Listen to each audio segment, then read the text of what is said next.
Kwa majina ni Yusuf Kamande. Na hapa tulipoketi. Hapa ndo palikuwa nyumbani kwangu. Lakini juu ya vitendo zenye nilikuwa nafanya, ikabidi hata nibumburushio, nifukuzwe kutoka kwa makao yangu. Hapa ni mahali pana kumbukumbu kubwa kwenye maisha yangu. Kamande, the third of his mother's 5 sons, takes us back to when he says he lost his way. Way back to primary school, when he first stole his classmates' books. Hii mambo ya wizi, nakuwa mwizi wa mabavu, na hii maneno iko inanifurahisha na pia iko inafurahisha kwetu. Ingawaje ndio ilikuwa inaleta mkate wa kila siku. Yaani nishaifanyia mabaya. Naweza taka ni hapa hivi nikiongea niwaombe msamaha. Juu wengi hata wengine mtu ako na kazi lakini nikienda kumwambia niandike hata akiwa na kazi hawezi kubali kuniandika. He's earned quite a reputation in the village. Sahi nimeenda industry area. Nilikuwa industry area mwaka 2017 mwaka ilikuwa February. Nilishikawa juu ya hizo maneno na askari pia alikuwa ananitafuta sana. Wanasikia huyo kijana amechafua jina kabisa. Wanasikia stories zingine na huku amedungana. To master the courage to pull off his crimes, he got hooked to hard drugs. Wengi kwa katika hizi slums wanaijua kama daba. Inaitwa daba, inatoka 150. Na hiyo nilikuwa natumia sana. Na hii yote na kwa hii hali yote ndo nijione niko kama wale wengine wenye wako na mali. But at late night visit from the local chief and a personal tragedy would prove to be the turning point of his life. His mother collapsed and is still being hospitalized, but before then, she had been warned that his ways would lead him to an early grave. Na zile biz number ambazo niko nazo, wale kweli ambao kweli wamebadilika ni 85%. Nilianza kukaa na wao chini na wengi wao walifunguka roho na wakasema vile ambavyo huwa wanajiingiza katika mambo ambayo sio mzuri. Na baadaye sasa kwa vile ambavyo huwa naendelea na kuongea na wao, wengi wao wamekubali kubadilika. Yes, gatho cia mwanya muno heroritwo muthenya wa umuthi nyingagitwo wandu wa Mogi. Niguo muthenya wa umuthi ri ngiuka ku mwena wa Kiandutu na ndikire na rugano rwa mwanya muno makiria rwa mwanake wi haha uguo tathiete muno ri tumumenye mutonde wake wambiriirie ha na haria ugikinyite kwa kahinda gaka. Karibu sana. Shukrani. Naam. Unaitwa nani? Kwa majina naitwa Yusuf Kamande. Yusuf Kamande, ndio majina nilijengo ni wazazi, the little ones. My name is Yusuf Kamande. But kwa na mimi ni msanii na kwa usanii naitwa Bati Sketcher. Bati Sketcher, jina Bati Sketcher imeanzia pale hivyo kwa shule nikiwa primary. Nikakumbuka mimi naitwa Yusuf Kamande. Na ndio nipata hii jina Bati Sketcher. Pia Sketcher, najua zile viatu zinaitwa Skechers. Shule nilikuwa naenda na kiatu kingine. Kiatu ina mapande moja lakini ilikuwa Sketcher. Chuo akaamua kaanza kuniita Sketcher. Lakini hivi bashida nilikuwa napitia. Juu kama ningekuwa na uwezo singewahi vaa hiyo njumu. Laiti ningekuwa nayo ningeiweka kaka kumbukumbu. Hata ingepatikana tu ya kwa museum juu inaelezea zaidi kuhusu story ya maisha yangu. Jina Sketcher ilianzia pale shule. Na hii kiatu ndio ilifanya nitupe tamaa. Nilikuwa na perform vizuri kwa shule. Ngojea na naona unakimbia sana. Kamande, unieleze umetoka wapi na umezaliwa mkiwa watoto wangapi? Haya, mimi mzaliwa hapa Kiandutu. Nimezaliwa kwa family of 6 children. Maboi wanne, wasichana wawili. Na mimi ndo third born kwa hiyo familia. Brother first born ako chini ya ardhi, aliaga dunia. Second born akaiaga pia. Sami third born. Na wenye wamenifuata ni yao wasichana wawili na kijana mmoja. Ulienda shule gani? Nilikuwa nimesomea Mugumoini Primary School. Mugumoini Primary iko huko Kiandutu. Mugumoini Primary iko hapa town. Iko hapa town hapa tutao ndani. Pande ya section 9 iko hapo. Sasa tupatie hiyo story ya njumu.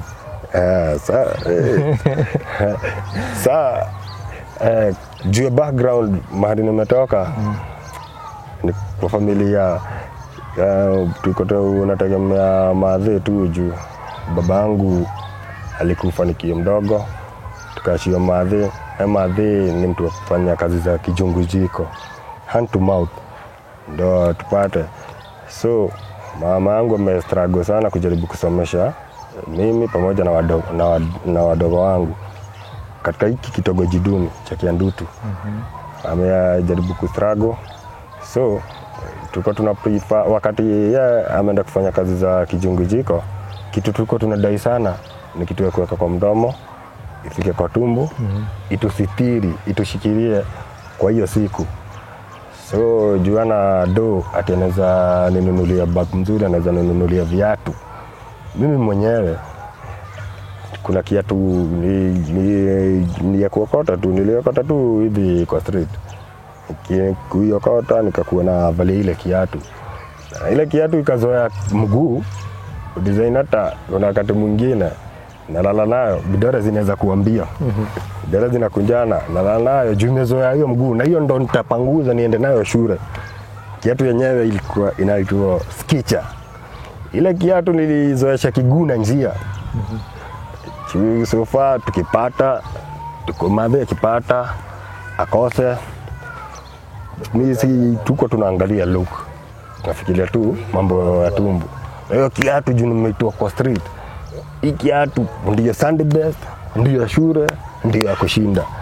So venye imezoea mguu. Mguu kafanya hiyo kiatu yangu Skechers iko imeinama pande moja juu ya kutia the road. Sasa pale shule yao ilikuwa kejeri. Juu shule yenyewe Mugumoine ni juu kuna watoto wa town, na mimi nilibahatika tu nikuchukuliwa. Mama yangu akienda kufanya kibarua huko hivyo, akaongea na mwalimu mkuu akubaringi anaweza leta watoto wake kule. So wao walikuwa wanafunzi wenzangu ilikuwa inakuja kaa kejeri. Skechers kiatu imeandikwa Skechers. Walianzia jina hapo Skechers, lakini ile zetu ni venye Skechers ilikuwa na uzuri. Skechers ni kiatu ilikuwa imeinama, kiatu imeonewa ni mwili, unaona imeinama pande moja. Lakini venye dua naniita hivyo, ikabaki mimi naona kiatu ni yangu, ni mimi.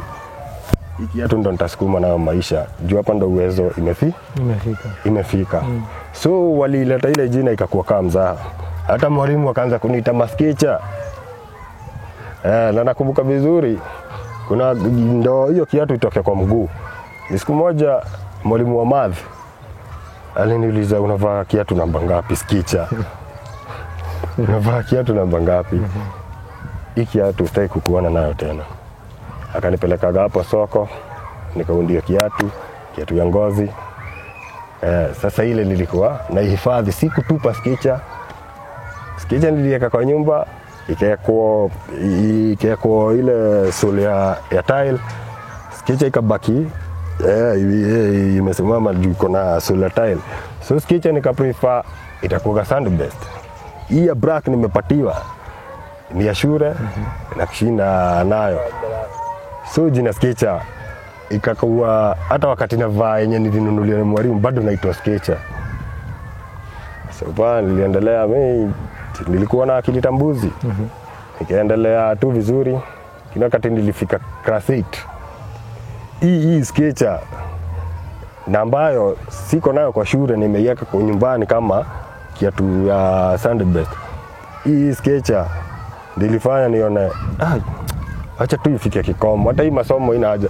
Kama nitakuja mnaniita tu Skechers, hata hii masomo ina maana. So nikaanza kuhata mambo ya daru. Juu hata nikivaa bata, hiyo bata nimenunuliwa ni mwalimu bado wananiita Skechers. So ni jina kabaki lazima ni huru, yani niendanishe na hii jina nizoe.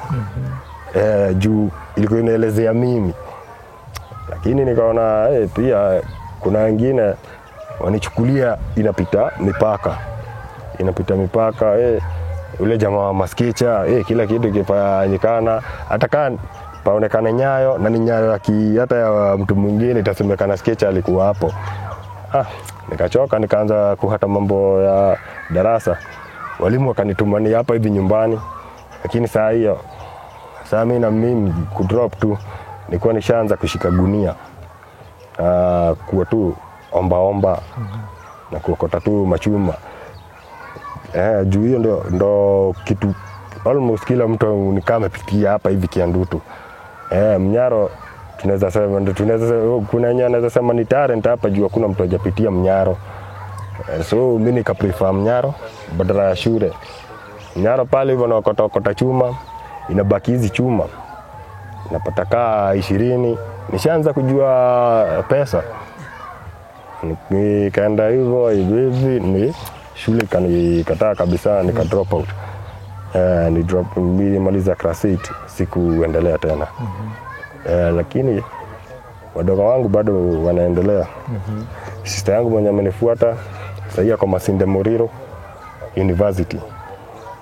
Na pia ni venye tu alipata tu mdhamini. Na mimi pia nikio na nyara hivi niko nasaidia kuleta unga nyumbani. Naleta unga ndio dada yangu na wadogo wangu wapate kitu ya kula na wasi drop out kama mimi venye nime drop out. So lakini naweza sema the main kitu ilifanya tu main ni kuona kitu yenye ilifanya ni drop out vizuri. Kando na kushika hii pesa ya Mnyaro ni ile jina Sketcher. Kiatu hata saa hii huko kwa ndoto zangu. Hiyo ni kiatu imekaa iko na kumbukumbu yangu. Design nilijaga mori, nikaamua hapana, sitaitwa Sketcher tena. Sketcher imeibishwa sana. Na nikiwa kwa harakati zangu za kunyaranyara nini, nimeachanisha masomo. Sikusahau kushika kalamu na kuandika, hiyo nilikuwa najua. So mimi nikaamua acha niweke rekodi ya maisha yangu. Kila day nikienda Mnyaro hivyo, penye nimepitia, ili zile mbele nimepitia, jioni nikirudi nyumbani nilikuwa na nukuu. Leo nimeshinda hivi, nilikuwa Wete, nikapita kwa mahali pako na mborea fulani, iliyokota mikebe kadhaa. Na hiyo noting juu kitu iko ndani ni kitu yenyewe. Hiyo noting nikaamua kuipaka rangi. Hiyo yenye na note hivi kila siku mimi naigeuza muziki. Kuna wenye watakwambia ni talanta. Na sofa mtu ajijuagi. Nilianza na wimbo inaitwa Sketcher Bala. Sasa jina ile kiatu Sketcher Bala. Sijaacha Sketcher nyuma, niko na wimbo inaitwa Sketcher Bala. Na Sketcher Bala inaongelea kuhusu zile bala hii Sketcher imepitia. Na hii Sketcher inanirepresent kama mimi. Hii kiatu inanirepresent mimi. So Sketcher Bala iko na from starting hadi kuisha ni story yangu. Hadi Sketcher venye nilimtoa kwa kiatu. So far rafiki yangu Sketcher kiatu yangu siwezi kumbuka mahali niliyekaga. Jile kwa nimeisaka kama venye watu wanasaka watoto wao wapendo wao. Hiyo kiatu ningeisaka juu ingekupatia story kama kuwekea hapa. Nikaamua pia wacha nipake rangi kabisa. Hii jina Sketcher. Kwa maisha yangu nikakubaliana kweli mimi ni Sketcher. Acha nichambue Sketcher zaidi. Nikakuja kujua kuna kampuni ya viatu ni viatu ziko juu. So Sketcher si ile kiatu yenye nilikuwa natukaniwa pale shule. Ndio Sketcher ni kiatu pia iko juu. Nikaamua ikuwe jina yangu. Na junior sanii lazima kuwe na majina kama 2 ama 3. Nikaamua kuwa na jina ya kwanza nikaita Batia. Nikajita Batia. Batia inaongelea Batia inamaanisha sumbua. Unaona?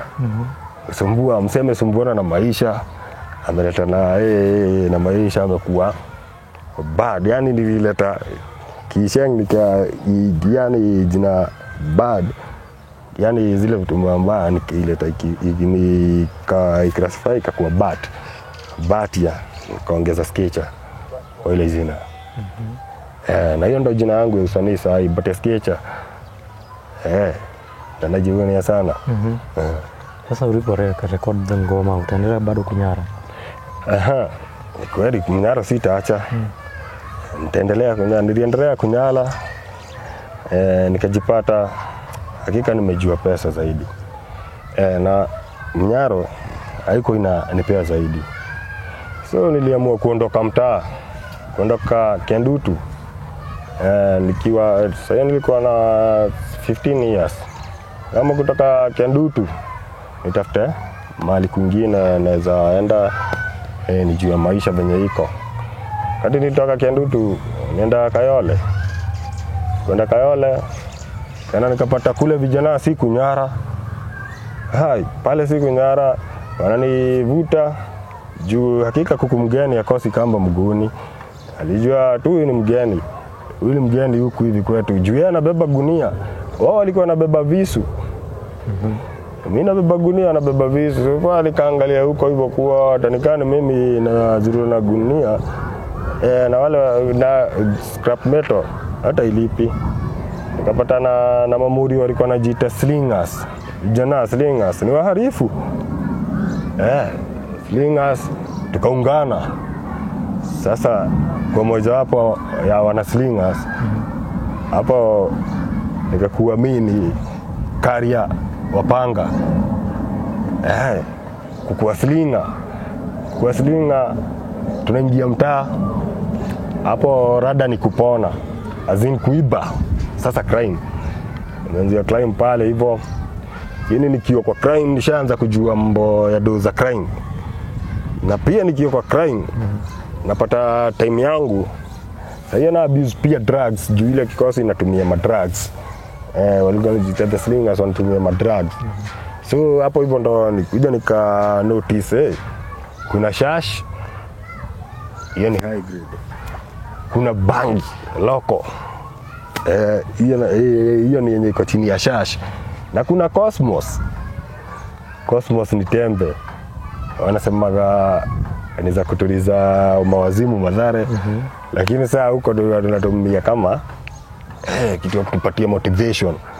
Sasa nilianzia kutumia Cosmos, niko na hii kikosi ya slingers bado. Natumia Cosmos, Muka, Shash, Loko. Nikakuja nikajuzwa ingine inaitwa Digda. Digda inajulikana venye inajulikana kwa sasa ni tembe moja, ni tembe inakaga brew. Wengine wanaita bugis. Lena ukitumia so far sasa inatoka 200 tembe moja.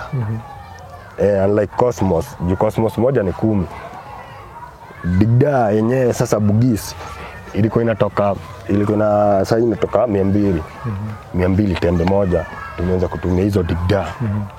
Wizi nimepiga, tukaanza kubonja manyumba ya watu huko hivyo. Kayole kukawaka moto. Vijana wakaanza kuuawa Nairobi. Na huko nilikuwa nimekaa almost miaka 5. Nikapiga hesabu hivi Nairobi imeharibika. East or West, home is the best. Hiyo wakati slingers tumekuwa na wao hapo hivyo. Na pia nikipiga crime, at the end of the day najipata nimeshika kalamu na kitabu. Ile kitu nilifanya, hiyo mtu hata niliibia, nimeinukuu na nimeifanya ngoma. Sasa hata sikuwa nimeanzia production, sijui production nilikuwa nazichora tu, nilikuwa naziandika. Kule Kayole nimeanza kutumia hizo Digda. Sasa nikaanza kutumia hadi DB. Hii ni heroin. Heroin nimeitumia na kule hivyo kukawaka moto. Nikaona East or West, home is the best. Tena nirudi mahali nilitoka. Lakini sasa hiyo mimi ni mraibu mbaya sana. Niko najidunga, sifaa hizi ni sairi. Ini alama sairi kutafuta mishipa. Ini sairi tuko tunajidunga. Na hiyo ni high grade. Na tunatumia do mob. So nayo crime ilikuwa inatopea hizi mado. Bado mnaiba na panga. Yeah? Mnaiba na panga ama mta upgrade? tunaiba panga, kisu na dikwara. Hizo nazo mlitoa wapi? Dikwara nyingine hapo hivyo. Hizi vitu bado ile tu kuongea tu fact, ya tuongea tu kweli. Wakati watu wanashikwa, umeshikwa na silaha zenye zina license, government inaziweka kwa wako na kuwa na store yao, inaitwa exhibit room. Hata wale watu wote wako jela, kitu walilikavwa nayo inawekwa exhibit room. Na exhibit room, hii exhibit room imekuwa hizo vitu, hiyo rekodi yote kuna wale masansi wanakuwa wamehifadhi record. Hizo vitu ziko gani? Hizo vitu ziko kwa amari zenye zilirikavwa, hata zenye utasikia mabunduki kubwa, hizo madikwara, mtu alishikwa na preparation to commit a felony, position of firearm, zote ziko kwa exhibit room. Na watu wengi ukifungwa, wakati umefungwa, kila kitu yenye ulikuwa nayo inabaki kwa mikono ya gava. So wewe uko ndani lakini huna access ya hizo vitu. So na kuna wasansi wanacheza na wase, wanasema gafika maibe. Ukifika maibe utaletewa dikwara. Wao tu. Pesa ngapi hivi? Ukiona sasa ukiona almost 30k hata uko na seska. Ukiona 30k uko na seska, ukiona 15k uko na dikwara. Na kule kaole na sawa, na tuna upgrade kutoka kwa panga, tunatoa pia hiyo nini. Alafu pia madrugs zinatupeleka kwa crimes zingine mad, so tunahitaji zile weapons. Lakini mkiletana na sanse ukataka kufikisha nini atakugeuzia na utupo ndani. So far Nairobi niliona vijana wao, nikaona history who is the best. Acha nitoke Nairobi nikio mraibu. Hii ni story Kayole nikatoka 2015 nimerudi Kiandutu. Kati nimerudi Kiandutu, ile Kayole yote, Nairobi yote nilileta hapa kwetu Kiandutu. Ile madawa yote nilikuwa natumia nilileta hapa hivi kwetu Kiandutu. Na tukaanzia hata kuwa na mabase huku hivi.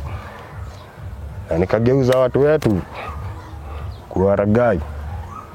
Nilipotumia hivi nikitumia ile heroin, hawa nashindwa. Unajua hizo nyakati huku hivi wamezoea tobacco, wamezoea tu sigara. Mimi nimeenda nimepatana na unga. Si nimeileta huku, napiga crime juu ya ile unga, napiga crime juu ya Cosmos, napiga crime juu ya Digda, napiga crime juu ya Shashula, napiga crime juu ya bangi. Sasa wakati nilidunda huku, ile nikapata wenye walikuwa wananijua. 2018 nilikuja tukashikana na kijana fulani, huyu anaitwa Stero. Stero akona story kubwa sana. Stero alikuja akaniambia kuna kikosi wameunda ya watu wanaweza tumia hii kitu yenye hii kitu nimetoa Nairobi. Stero akaniorganizea venye tutaendeaga heroin, tumeileta huku tunauza. Sasa hapo napo KST venye nilipresent mtaa, tulishikaga base. Kushika base kajengaga na mabati, base kubwa. Na ile base sasa wakati niko na stay nilivuta for the first week, kwa nishavuta mayut kama 10. Wanavuta ile kitu. Anasema siete nini, wanaangusha kichwa. Na iko sawa. Na uraibu wake iko juu, addiction yake iko juu. Ukikosa kuitumia hiyo heroin nimeleta huku. Sasa hiyo ilikuwa inauzwa 150. Tunaiendea Mathare, tunaileta huku hivi. Sasa hiyo ilikuwa inauzwa 150. Sasa stay venye ameniorganizea, nimeita watu wa vijana kaa 10 wameingia kwa chama. Nikaamua sasa lazima nitafute watu kichwa kama mimi. Kichwa. Watu wako na ile roho ya kutumia tu madawa na kupiga tu crime. Ndipo tulipatana na boss wangu. Sasa mimi naweza muita boss. Alikuwa anaitwa Kimani Koini wa Koinange. Kimani wa Koini. Tukashikana na Kimani wa Koini na tukaamua kufungua kikosi. Hii kikosi tukaita Shunuo Nini. Sasa Shunuo Nini ilibadilisha mazingira. Azin Rambo na Maini. Shunuo Nini ni jina la kizungu. Hii jina imetoka kwa wizi. Shunuo Nini. Mimi nachukua simu yako na kuambia Rambwa ama nikupigie ukapi. Shunuo Nini. Tukavuta mayutu. Kimani alikuwa na usemi. Kimani wa Koini alikuwa na usemi. Lakini mimi ndo nilimpresent ya Cosmos. Nilimletea Cosmos. Akawa wazimu zaidi. Akawa general. Sasa hapa general ikabaki. Niko hapo hivyo mdogo wa general. Niko na stay pale. Niko na mwingine alikuwa anaitwa Isa. Lakini sisi wote tuna respect Kimani wa Koini. So Kimani wa Koini akanionyesha chuo zote venye tutapiga machuo tunavuta watu. Tulivuta kijiji yote. Geta yote. Tumewaleta, tumeanza kuonyesha hata kutumia heroin, kutumia matembe. Lakini kando na kuvuta ghetto yetu, hadi ghetto watu wengine wa nje washaanza kutufuata. Watu wanahama makwao, wanakuja Kiandutu. Juu hiki kikosi ndio ilikuwa inaongea. Ilikuwa toa tango ama tunakukujia hadi kwako. Tutakuja hata tuchukue bibi yako. So far, sorry for this, lakini ndivyo kuko. Tutachukua bibi yako. Na bibi yako itabaki ni wa Shunuo Nini. Na akiwa wa Shunuo Nini. Shunuo Nini sasa iko na watoi wadogo sana. Lakini sisi tuko tuna mariki Harari. Wewe tumegoshonidhia ini na tumekutoka bibi yako. Bibi yako tumekuja tumemrepresentia Cosmos, tumemfunza Dibi kwako arudi na kurudi, labda turudi na yeye tukikujia vitu zako za nyumba. Tuzitumie zikio kama za kuvuta drugs. So tukarepresent vijana wakakuwa na uraibu. Hii kitu ikakuwa kila siku tunapiga tu crime. So far askari walikuwa wanajaribu kututafuta, lakini tuko kwa mtaa. Na sisi tulikuwa na slogan moja. Ati kwa askari ni station, hapa ground ni sisi. Shunuo Nini. Ilikuwa hivyo. That's our slogan. Station ndo kwenyu. Ghetto ni yetu. Sisi Shunuo Nini. Kwa hivyo tunamaanisha nini? Hata kama wewe ni sansi, kama wewe ni askari, ukikuja kutaka kunusa, ukitaka kunusa ujue mambo yanafanyika kijiji, usiingilie mambo ya Shunuo Nini. Na tumekuwa group kubwa. Unasikia tu scenes zinapigwa ni Shunuo Nini. Sasa hiyo nimekuja mimi nimerepresent ya Visu. Kimani wa Koini juu ya usemi yake. Alikuwa na usemi kubwa juu watu wa nje, watu hata wa nje kwetu washaanza kumjua. Wa mageto za na huko. Kuna venye alikuwa anajua venye tuko tunapata dikwara. Dikwara, lakini yeye ndo alikuwa anabeba. Ilikuwa yake. Mimi nikiwa right man, mimi nakubebea Rambo. Rambo ni kisu fulani. Ndio yana kwa movie ni kisu fulani. Tunanunua. Mimi niko na beba Rambo. Nyingine inaitwa Ananas. Kimani wa Koini amejipindi kwara. Sasa tupitia tu mahari kia tunadai, tunapata. Sofata kijiji kwa insecure kabisa. Hakuna mtu anataka mambo ya Kiandutu. Kiandutu sifa ikakuwa ni mbaya. Ati nitaenda Kiandutu, tashonivyo ini.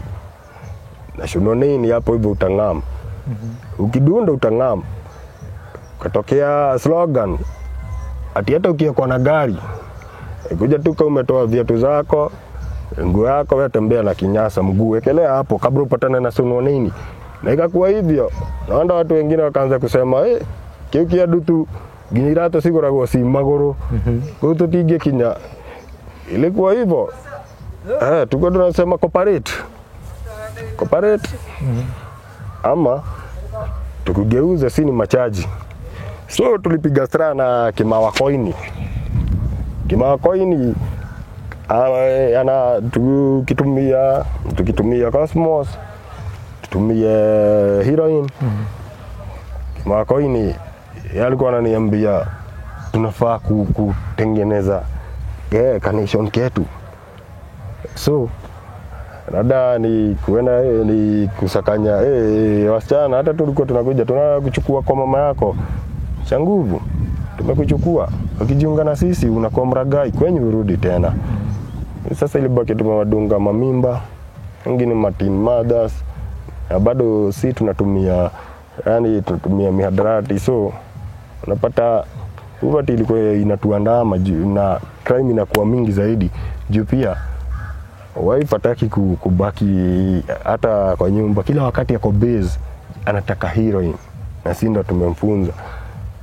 Napata kuna wengine wamezadi watoto, mtoto kama anyonyeshi ni mama yake analia mbaya juu mama yake anamnyonyesha na anatumia ile kitu, mtoto analia vibaya kabisa, hata karibu bunjike mbavu juu mama yake lazima amnyonyeshe. Jaribu, kuna wengine walifanikiwa wakapelekwa rehab, lakini Shununini ikabaki imesimama. Na ndipo hapo tukasikizana pia na Kema tu upgrade sasa skill kabisa, tutoe maskani yetu huku hivi keto ikiendutu ikue atulali huku tunakawe mahali pa kulala, sisi tunajua mahali tunalala, lakini sasa mitaa base zetu ndizo zinaongea. Vijana wameanza kubebadi visu hadharani. Sasa nasikitika sana nikisema hivi, vijana wengi sana wametupa maisha yao juu ya kufuata nyayo zenye hazistahili. Laiti wengine wangekuwa hapa hivi, ngejaribu tu singi saa crime kageuza huku kwetu kwanza jina kuambia slogan, ukitaka kuingia Kiandutu vua kila kitu kabla uvuliwe, kabla upatane na Shununini. So tulipiga stra mbaya sana, na serikali ikakuwa inajua, the government amejua wale vijana wanachafua ni Shununini, wanachafua sana, lakini ya vijana ni wengi, hauwezi wakamata. Sasa walikuwa wanataka leaders wao. Najua unasikia serikali inakuwa na mkono mrefu, walikuwa wanatuchunguza sana walikuwa wanachunguza, wanataka kujua mahali Kimawa Coin anaingia. Lakini Kimawa Coin haungejua mahali yeye anakaa. Wewe utamuona kwa mtaa ukiona sketcher. Kuna wakati niko kwa mtaa lakini mimi najua yeye ako mafishoni, mimi kumsafishia rada. Ukiniona mtaa hebu jua mimi ni drone, azin Kimawa Coin ako kwa hewa. Saa hiyo weather ikibadilika tuko na Kimawa Coin kwa scene. Kimawa Coin akaniambia hii, na pia wewe juu umemulikuwa sana, hebu fanya hivi, hebu tujipige excel yetu, na juu kikosi ni kubwa, hebu acha tu control kikosi na tactic nyingine hawatajua. Tukamua ni game changing position, tukamua kubadilisha game. Zile base zote zenye tuko tumedunga mihadarati tulieka wale wasichana watini wenye tumelala na wao, matini wale wadogo wenye tumetoa kwao, tumekuja tumewazalisha ball. So tuli withdraw, tuliwaondoa, tuliondoa vijana kwa mabase, tukaandika wale wasichana. Wasichana ndio walikuwa najua mali tuko juu, lazima tutalala na wao. So gava ikipiga patrol, haina haja na kikosi, itashika kikosi yote, lakini inataka Kimani wa Coin, na inataka walikuwa wananiita Kamash, na bado sikicha batia, unaona, ama Kamash. Hiyo ndo jina yenye walikuwa gava inanitafuta nayo sana. Juu unaona Kamash kwa majina yangu halisi mimi ni Yusuf Kamande. Hii Kamash ilikuwa ni short form ya Kamande. So kunatafutwa Kimani wa Coin na kamashi. Story zikafika juu kikosi ilikuwa inatufikishia story. Tukaamua kuchange position. Na change position ndivyo hivyo nimekwambia tuliamua kutoka nje. Kima wanawake tu ndo wanajua mahali tuko. Lakini nayo gava haikurarisha, ilikuwa inapiga operation kila kuchao. Na ndo wakati fulani tukiwa tumepanga kikosi ikwe kwa ground, hiyo tumepanga kikosi ya kufikisha marufuku na kusafirisha mapanga zikuwe mahali fulani. Hiyo wakati gava ilikuwa imeamua saa kutoma kucha yake, ilikuwa inajua vitu zenye zinasafirishwa zifike kwa base, zitasafirishwa ni kamashi. Kima wa coin hawajui mali watamtoa, so waliamua kutafuta kimani wa coin na kamashi through mimi. Waka ni trace, wakajua mimi ndo nasafirisha mapanga na niko nazipeleka mahali fulani. Na mimi sasa hiyo wakati sikuwa ninajua, sikujua na traceiwa, nikakuwa nimebeba mzigo. Sasa hiyo kima coin alikuwa ametoka ndaki, alikuwa tunajificha ako kwake na hakuna mtu anajua isipokuwa mimi nakuja kuleta mali. Nimekuja naleta mapanga na madawa na lazima nizifikishe kwake ndio tuzigawe kwa mabase. Serikali ikaamua kunitrace. Na ile wakati nimesafirisha hizi vitu kuamua kwenda kuzipeleka kwa kina coin.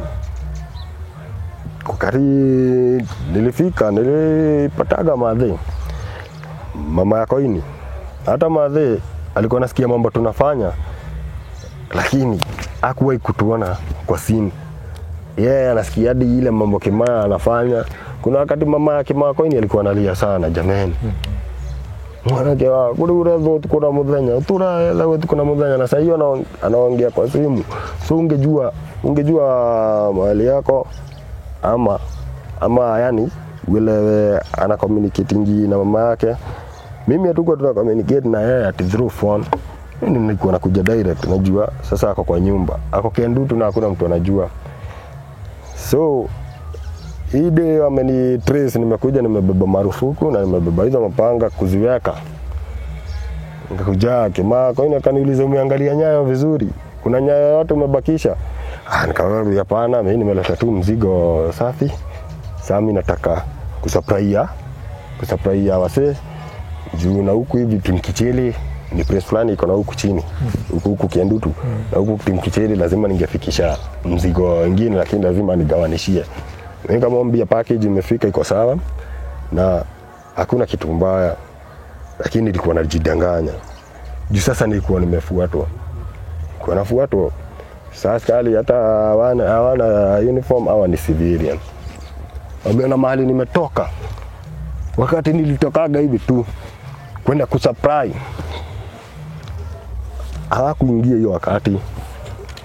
Walisubiri juu nilitaka mzigo, ilikuwa nakumbuka vizuri, nakumbuka kana kwamba ni jana.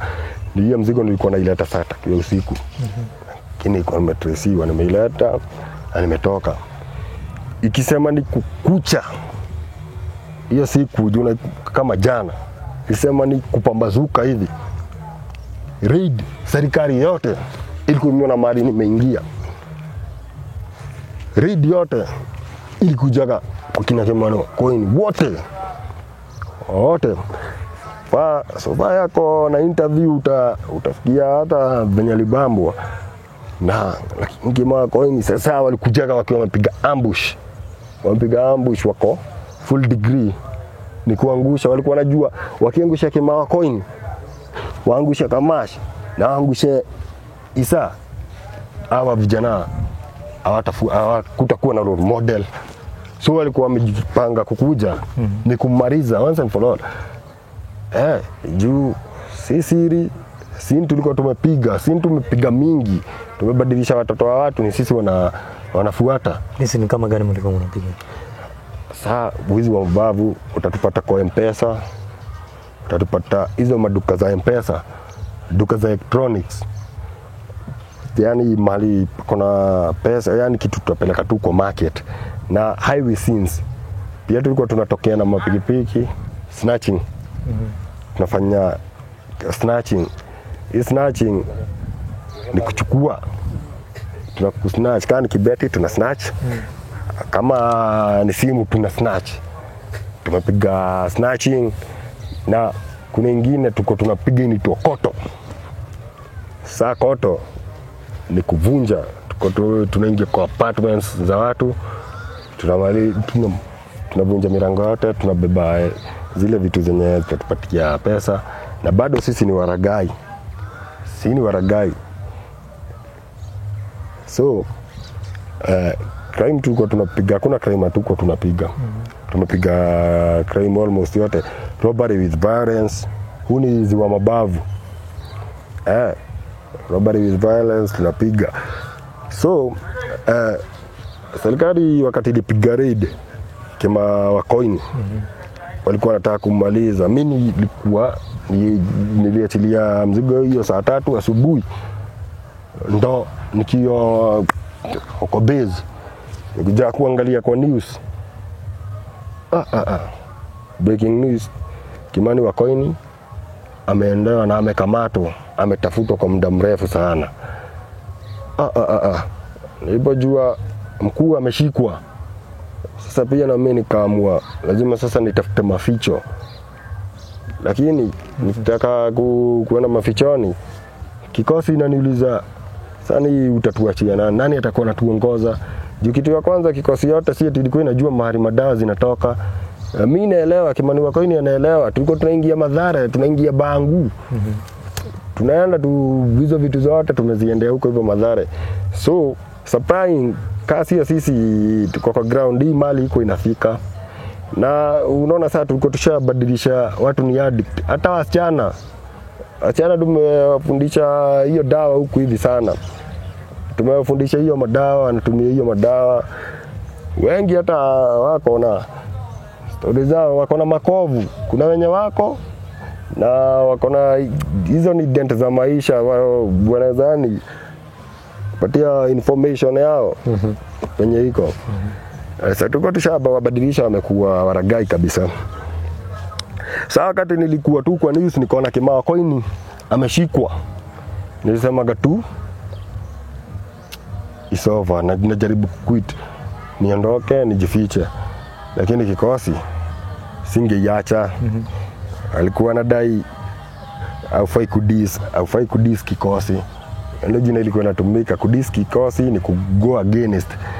Sasa ule mkuu rida kutuletea kutufeed.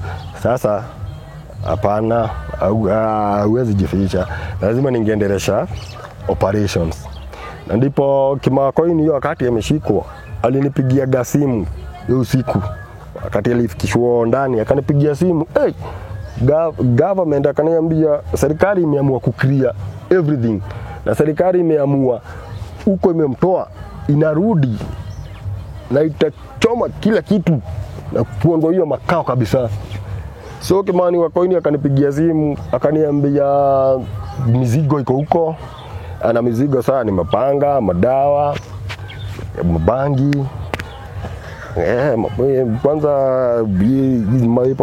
weapon zote zenye tuko tunapiga nazo simu zilikuwa kule. Gwanta, police uniforms, hizo tulikuwa tunazitumia. Tulikuwa tunaenda hata kwa barabara hivyo, utadhani tunakuradi ka askari. Kuja nikushikia hapa hivi nyuma, niko na dikwara, ushasikia ni baridi, hakuna lingine. Angalia nyuma, mimi nakwambia tu cooperate. Ama ni yakilia. Hizo ni simu tulikuwa tunapiga. Sasa wakati jamaa alinipigia simu kuniambia sawa na nipunguza volume. Niwaamrisha. Weste. Ambia Mufasa apoza hiyo kitu.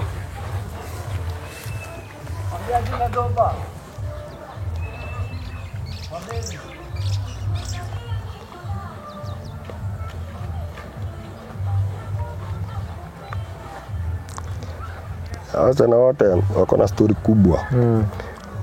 kupeleka kwao, wengine watakuonyesha hadi makovu, wengine watakuonyesha siti nini, watakuonyesha tu kitu real.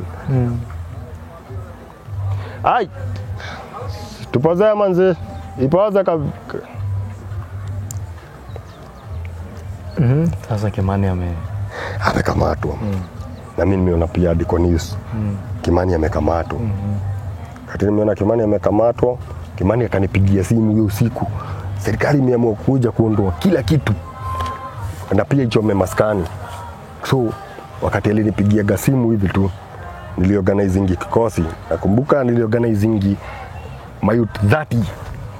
Nikamwambia sasa kitu tunafanya, tunaenda kufagia kila kitu, tuhamishe kutoa huko kabla gava ifanye raid. Gava ilikuwa alinipigia simu usiku akaniambia ikisema ni kufika asubuhi huko kutapigwa raid na mali zote, na wameamua watakuja hadi wabomoe. So niliorganize mayouth kama 30. Nikawaambia hey, saa leo usiku tunabeba kila kitu, tunatoa kule hivyo kwa Kimacoin, lakini hatuziondoi nje ya Kiandutu, tunazipeleka maskani nyingine chini. Mahali nilikuwa najua kuna side chick wa Kimani wa Coin. Na ule side chick ndio alikuwa anatuwekea heroin. Ule side chick akona hata mtoto wa Kimani wa Coin. Ule side chick yani tunampatia, anauzia vijana. Yule side chick ni anatuletea warembo. So tulizisafirishaga, anaitwa Shiko. Tulizisafirishaga na usiku. Tulianzia hiyo operation almost ilikuwa saa 6 ya usiku. Na operation tukapiga hadi saa 10. Kabla kukucha tukapiga hadi saa 10, tukakuwa tumebeba kila kitu, tumepeleka kwa Shiko. Sasa mimi nikaona lazima niwe na mahali napiga kambi na si mbali na jeshi jina nihitaji. Na juu mtu wangu ameshikwa, mimi ndo nilienda kwa huyo side chick wake. Nikaenda kwa huyo side chick wake. Kwa sasa mimi huko nikabadilisha tu ikakuwa sasa akakuwa bibi yako. Akikuwa mtu. Kafanya mimi nikakita kambi huko. Nilipokita kambi na nikuendelea Kimacoin, tulikuwa tuna communicate through phone. Aniambia panga kikosi. Lakini bahati yangu mbaya sikuwa najua pia serikali inanitafuta. Serikali ilikuwa inanitafuta sana. Juu pia sikujuaga ni mimi nilikuwa nimefuatwa. Ndio Kima akuja pato. Kimani Koinange akuja pato kwa nyumba. Sikujua. Sikuelewa gava ilikuwa imeamua kupress silent. Ikuja kaina tuondoa. Sasa wakati nimepiga kambi kwa Kimani wa Coin, ageuka nikakuwa notorious. Sasa mimi nimebaki na kikosi. I was his light man. Nikabaki na kikosi. Na hiki kikosi niko nayo. Na pia usisahau usani bado naandika story of my life yote na inukuu kwa kitabu. Wakati mwingine hata nikitumia madawa utasikia utadhani najiongeleshea wakati na recall zile vitu nimeandika. Sote na zigeuza zinakuja zinakuwa sana. Sasa wakati nimekita kambi kwa mke wa Kimacoin, ashakuwa mke wangu. Tumeanza kupiga biashara. Sasa nilimea pembe. La kumea pembe nikaamua sasa again inabadilika tena. Sasa wachana na hiyo heroin mnatumia na waletea silage. Shindano. Jidunga sasa. Shindano. So nilikuwa naenda Mathare, naenda zile silage unapatia goa na ikiadi na maji yake. Tukaamua juu bado nilikuwa napiga kambi pia Majengo. Ni kuna silage nilikuwa na ziaka huko hivyo Majengo na nikaamua kuzileta Kiandutu zingine. Kiandutu nikaanza kuonyesha mbinu mpya sasa ni ya kujidunga. Thank God. Sio wengi kwanza waliingilia hiyo ragai juu. Wao walikuwa wananiangalia kitu ninafanya. Sasa mimi nimewaletea na nikawapandishia bei. Naambia hii inaitwa ya kujibwega. Unavuta maji na shindano, unachukua heroin, unakandani ile maji ukichanganya, unatoa pressure, alafu unajidunga ili kwa inaenda direct kwa mishipa, unazimia. Unajipata kama masaa 3 umetulia hivyo na hata hayuko at your own sense, hiyo inaenda direct. Sasa nimeanza kujidunga, vijana wamepata hiyo method iko sawa. Bado sikuridhika, niliendelea na uragai, kuongezea mbinu ya uragai, na ndipo nienda kule hivyo Madhara nikapata dimanga. Dimanga ni ile mawe ni kama waste product ya heroin. Ako unakuna na wembe, unaweka kwa kijiko, unasha kando, ukichoma inafura. Ikifura unatenganisha na wembe, unaweka kwa karatasi ya kitabu. Hadi hakuna hewa ingi ndani. Sasa niliwaletea hiyo. Kadimanga nilikuwa nawaambia donzi na maanisha mnatoania pesa, mnanunua. Unaona? Niko nauzia 500. So wewe unatoa 200 kama unataka donzi wewe unatoa 250, wenzako 250 na wapatia donzi ya na pia nawapatia na dida. Sasa wakati nimeendelea hivi kukuwa na uraibu iko kwa hali ya juu, ndio nilihitaji pesa zaidi. So bado na upgrade, nikachapia vijana nataka tugeuze huku kwetu kukue. Sasa huku ni kama kwenye nilipoteaga, kwenye nilikuwa nimepiga kambi Kayole. Sasa Gaza tukaamua tunaanzia Gaza hapa. Tukashonwa nini, lakini sasa nimewambia sasa shono nini imechafua picha na general wetu wako ndani. Sisi ni Gaza. Maana kingine wasichana wakakubali, kuna wengi wakaamua kuchola teardrops, na jua kodino hujua na kwa viremba tuko tunajua na hizi tattoo. Hizi tattoo mulikuwa mnachole wapi?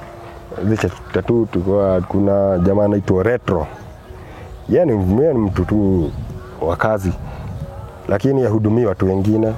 Na dimanga sasa hiyo donzi ikabadilika.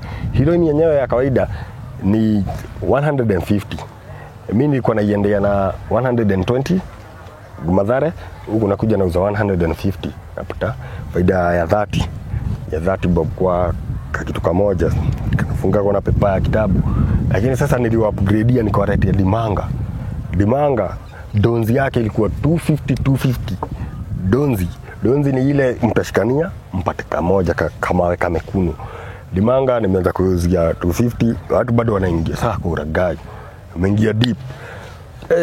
Na kadri na venye na zindua mbinu za zingine za mihadarati, ndio nilikuwa nahitaji pesa zaidi. So bado nili upgrade kwa tactic za crime. Nili upgrade juu kuna vijana tushikana na wao wanajiita 14K. Kanaiganira bahasha kama umewasikia. 14K kanaiganira bahasha, ani vijana wa Kiang'ombe. Kiang'ombe ni kastit fulani iko mbele ya Kiandutu. Sasa hiyo umeachana na Gaza tena? Sawa, ni 14K. Wanaitwa 14K. Mimi kazi yangu ni kuvuta huje. Na watu kutoka kwa 14K tushatoka shuno nini. Sasa ni Gaza. Sasa 14K nimeshikana na wao. Jua ni notorious na wako kwa mtaa ingine. Wako hapa Kiang'ombe. Nimewachukua sikizana, tumeanza kupiga deal na wao. Wao pia walikuwa wanaendea hizo heroin na dimanga huko hivi Madhara, sio tulikuwa tunapatana. Na waragai wenye wanatumia hii dimanga, lazima ukuwe mwizi. Juu ni pesa na kamoja akatoshi. Ukitumia kamoja kanaitisha ingine. Yani wanasemaga hiyo mhadarati inaitwa binti Mwarabu. Yani nionje unitamani. Juu kitumia kadimanga saa hii kadonzi kamoja, hautaridhika, itaitisha. Alafu hangover zake ni noma. Utapata unatapika damu, unalia, kauja tumia, unakani kama hadi kuna maereri, unasikia baridi ukiwa na jua. Addiction iko juu, so lazima utajituma upate tu ile pesa. pesa ya kufika bei ya Dimanga na Daba, unaona. So nimeshikana na 14k ni waragai kama mimi nikaamua pia ni upgrade kwa tactic ya crime. Juu wakati nilivuta 14k walinivutia vijana wengine wa Athena. Hao nao wa Athena wakavuta wengine wa Wete. Wote waragai upatana pamoja wote, kambi ikakuwa ni huku Kiandutu kwa kambi moja. So tumeongezeka, tumekuwa wengi zaidi. Sisi wote ni Gaza. Na Gaza mimi niko najua kila mahali utaenda upeleke, niko na wapeleka kwa jamaa anaitwa Retro. Retro yeye anatuchora za kikosi, lakini tuko tunamrusha mbele. Anaitwa Retro, anafanya kazi ya kuchora tattoo. Lakini sasa tuko tunampatia job, tunamwambia hii job bata ufai kuchora, kushinda ukichora watu madragon ama tunawachora mambo vitu zingine. Wewe nikikuletea msee akisha mpiga teardrops. Niko na mtumiaji wa wasichana, mtumia mavijana. So yeye alikuwa anajua juu si tunapiga climb, alikuwa anajua tunalipa vizuri. So rada yangu ilikuwa tu phone call, Abu weka huyo amekuwa member, na kila mtu kuungana tukaanza kuwa na teardrops. Hizi teardrops nazo venye tumezundua Gaza huku tulipiga, tulichafua scene sana. Wakati tumechafua scene, serikali imejua ni Gaza, lakini imesahau sana Shunua Nini. Sasa Shunua Nini imemezwa ni Gaza, wakasahau 14k imemezwa ni Gaza. Tumekuwa Gaza sisi wote. So venye familia imekuwa kubwa hivyo, serikali nayo ikagundua. So mtu yote walikuwa wanajua communication yetu ni hizo tattoo. So mtu yote kujuana tunajuana kwa tattoo. So mtu yote akona hizi tattoo anajua ni mharifu. Mimi siko najitokeza hivi, lakini mtaa ungeona kila watu wako nazo. Ini za wakati nilijua tu vizuri tattoo, wameanza kutujua na tattoo. Niliamua kujua venye pesa ondoa, yani hizi tattoo venye naweza ziondoa. Nimejaribu kustruggle, lakini naambiwa bado nika process. Ni kurudisha nyuma. Kurudisha nyuma kuna mahali ni sija kuelezea kabla sasa nipigwe hizo tattoo. Nitakurudisha kwa Kima wa Coin. Kwa Kima wa Coin wakati hadi shiko mimi nimeamua kikosi kwanza sijachora tattoo sasa hiyo sija discover tunafaa kujichora tattoo. Sasa tuja discover hivyo. Si ni Gaza na tunajua inasema ina nini? Bado itarecord. Saa kabla tuanze saa kujileta mbinu ya kuweka tattoo. Kwanza Kima wa Coin venye yani nimekuwa mragai pale, mimi niko na bibi yake. Sasa siko na imechorwa hata yote. Mimi ndio niko na kikosi, nimechora kikosi yote. Serikali ilikuwa inanitafuta. Na ndio na mimi nikajua inanitafuta na walishika Kima wa Coin. So na mimi nitatokea usiku. Nitatokea usiku, nilikuwa nakaa sasa kwa ule mke wa Kima wa Coin, natokea usiku. Wananisaka, hawakuwa wananipata. So kuna siku moja sasa kazi ilikaa ni kama imeanguka juu najificha kazi, hakuna kuendewa. Na wakati kazi iko chini, hakuna pesa. So hata pesa ilikosa, yani jua kuna nimetumia time yangu mingi sana kuanza kujificha. Biashara imeenda chini, hakuna pesa. Sasa niliamua sitatokea na kikosi. Nitafanya hivi. Nitatokea sasa nike peke yangu personally. Na ndio nakumbuka vizuri nikitokea tupatanaga na askari wakiwa patrol, lakini hawakuweza kunitambua. Hapo hivyo hawakunitambua. Nikapatana na askari wanapiga patrol, tukapitana. Na hiyo wakati niko na toka huko hivi ghetto ndani, na hapa hivi karibu na Rami panaitwa Thirsty Beaver. Sikuwa najua pamewekwa CCTV. Nimeenda kupitia Thirsty Beaver. Nimepatana na, unajua utajua tu wageni ukiwaona, kiandu tu hakuko kunaingiwa hivyo. Hakuko kunaingiwa hivyo. So mimi nikienda kupass Thirsty Beaver, na Thirsty Beaver ilikuwa imebeba CCTV. Sikuwa ninajua, na nimetokea personally. Mimi personally hakuna kikosi nimetuma ama nini. Juira imeenda chini, hakuna hata do iko chini, lazima niibe ndio pia nienda nisitiri ule mke. Ndio huyo mimi nimeenda kupita Thirsty Beaver. Sikujua nitakuja nipatane na Dr. Susan Gitau. Jika unamjua ni kansela mkubwa sana Dr. Susan Gitau. Tulipatana na Dr. Susan Gitau wakiwa na Leila Mohamed on TV, na alikuwa na journalist mwingine. Na saa hiyo nimetokea, huyo mimi nimepatana na wao. Iligeuka, niliona sasa hawa leo ndo wanarisha kwangu. Hawa leo ndio na itana wao, nilikuwa nimebeba mabags. Mimi wakati nimetokea tu hivyo Thirsty Beaver, nikujaka nimesnatch bag zao, kama nimepita. Sikujua CCTV imenichukua.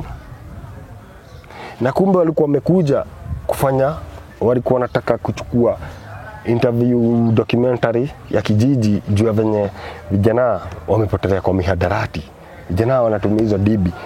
Kumbe Madam Susan alikuwa amekuja, akuja pafanyie watu counseling, ajaribu kuwasaidia mambo ya rehab. Mimi nimewaibia. Ripoti ilipofikia chief sasa hapo ndo aliambia serikali, aliambia askari wake, hata nyinyi mmetafuta huyo mtu sana. Leo inasema kana fulani ameiba. Najua walikuwa wamenichunguza. Hawakuwa wanajua nakaa kwa mke wake Mawakoini. Walikuwa wanajua nyumbani kwa mama yangu personally. Na huko nyumbani hakika nilikuwa nimejenga. Huko ndo nilikuwa nakaa, nilikuwa na kijaa mabati. Huko walikuwa wanajua. Lakini hawakuwa wanajua ndaki yangu ile nyingine kule kwa bibia Kimakoini.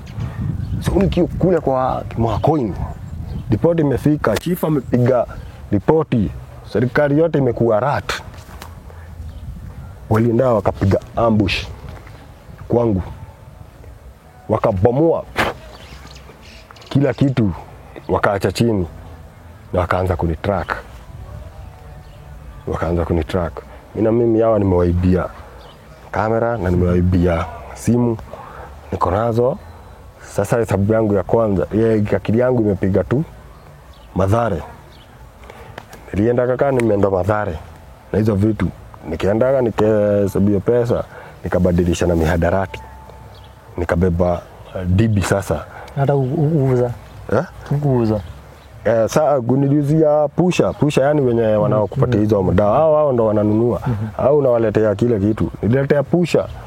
Kamwambia nipatie mzigo wa pesa fulani juu ya hii mzigo. Sasa ulikuwa unaziuza kama pesa ngapi? Nilikuja almost, nakumbuka nilipataga 70,000. Ilikuwa kamera moja na simu mbili. Ndio nilipata kwa bag. Nikapataga, niendaga ikasemekana nipewa hiyo 70,000. Na jumini niko na haja na madawa na kuletea watu wangu. Hata sikushinda nikijaribu kujua mambo ya price ya hizo vitu ama nini, nilipatiana tu direct. Nilipatiana nikarudi, nikaenda Mathare nikabeba madawa. Wakati nilifika huku wakati tu nilifika huku na hiyo mzigo, nilikuwa natafutwa kaa shilingi kwa ya pili. Serikali imeambia kila mtu akuwe rat. akionekana mahali ipigwe ripoti. Na sikuwa najua wakati nimetoka Mathare nimekuja tu nilisipotiwa ni wana kijiji kadhaa. So bwana nilikuwa naenda wana kijiji sawa walikuwa wameamua kuwa macho ya serikali. Walifuatana na mimi na mimi kafika sasa kule mkaya wa Kimakoini. Tulikuwa na base, sasa base yetu ilikuwa huko chini mahali panaitwa Tinkicheli. Hapo sasa vijana walikuwa wamejaa hivi ni kuniogojea ni mimi ndo nakuja na dozi. Nafuatwa na macho. Wakati nilifikaga nimefika nimegawa mzigo tumeanza kutumia. Serikali nayo imepiga patrol. Nakumbuka vizuri wakati nilitokaga tu hivi kukapigago ambush. Sikupatikana, lakini mahali nilienda majengo hivi kwenda kufungua karatasi nilikuwa nimezingirwa.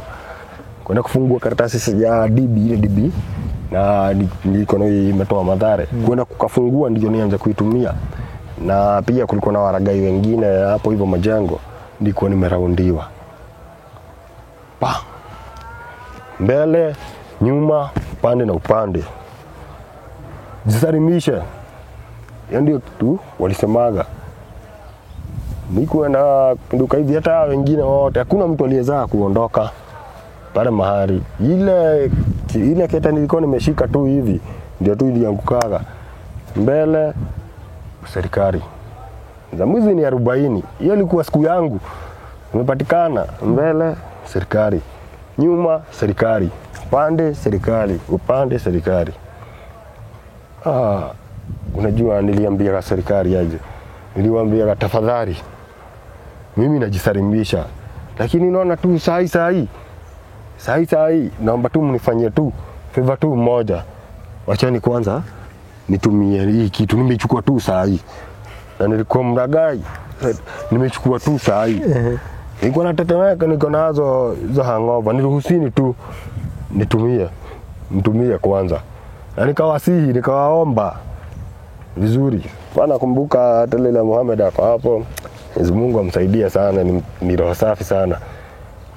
Ameona hii kwa kijana. Hiyo kitu anatetemeka sana. Walitaka kujua ni nini. Na mimi sikuwa vijana yambi hiyo ni heroin. Ni heroin lakini sijatumia. Jamani tafadhali acheni tu nitumie. Siwa na hapa ndipo Madam Susan alipigwa na huruma. Hakuona zile crime nilikuwa nafanya. Hakuangalia venye ground imebadilika, venye vijana wamekuwa mazombi. So far tulikuwa kama mazombi. Umejisahau kuoga. Ile kitu ukioga kitu ya kwanza, adui wa kwanza ni maji. Ukioga zinashuka hapo. So ulikuwa na prefer tu kaina uchafu lakini kuwe steam. Steam isiende chini. Unaona? Sasa pale hata pale bado mimi nimeomba tu achani nitumie. Sasa hiyo navunda kabeberu. Hapo na Lukasenge. Lakini nimewasi tu nitumie. Na ndipo Madam Susan aliniuliza kama neza peleka serikali na wao kwa vijana wenye wanafanya hivyo, wenye naletea, waliona ni nini natumia. Wakaniambia wakasema kama naweza wapeleka kwa wale vijana wengine wote najua natumia hizo vikosi zote.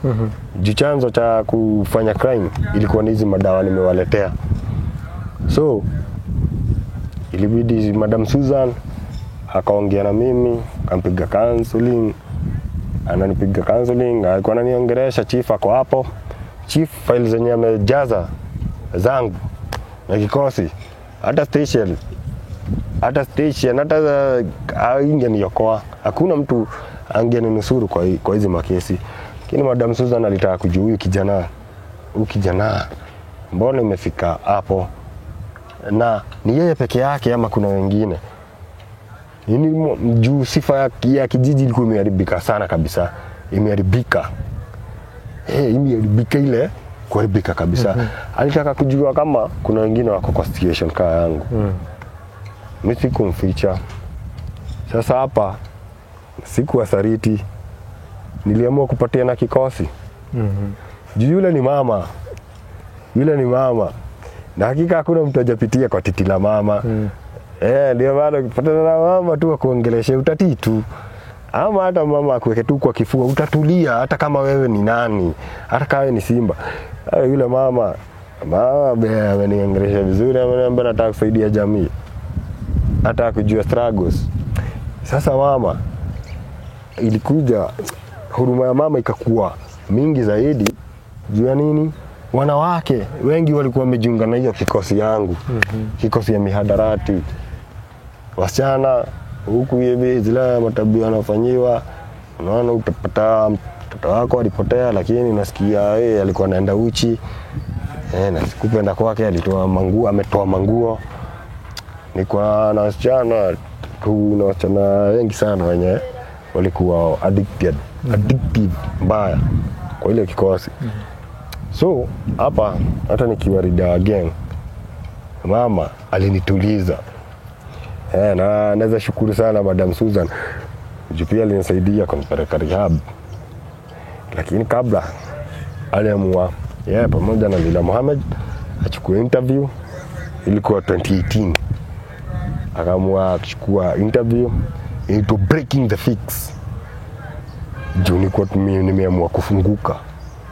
Hakika venye alikuwa ameniongeleshea nilisahau ile ujua karuru yangu na nikatulia. Na kikosi ingedhani inaweza fanya hivyo. Na mimi nikamuomba serikali iko inataka mahari inatoka kutoka kwa wachi yangu. So chief ako nyuma. Serikali yote iko nyuma. Na chief anasema zile files ziko na huyu mtu na vijana wenye wanawafuata. Hawa wameshikwa tafuta usiku na mchana. Hawa wasiachili.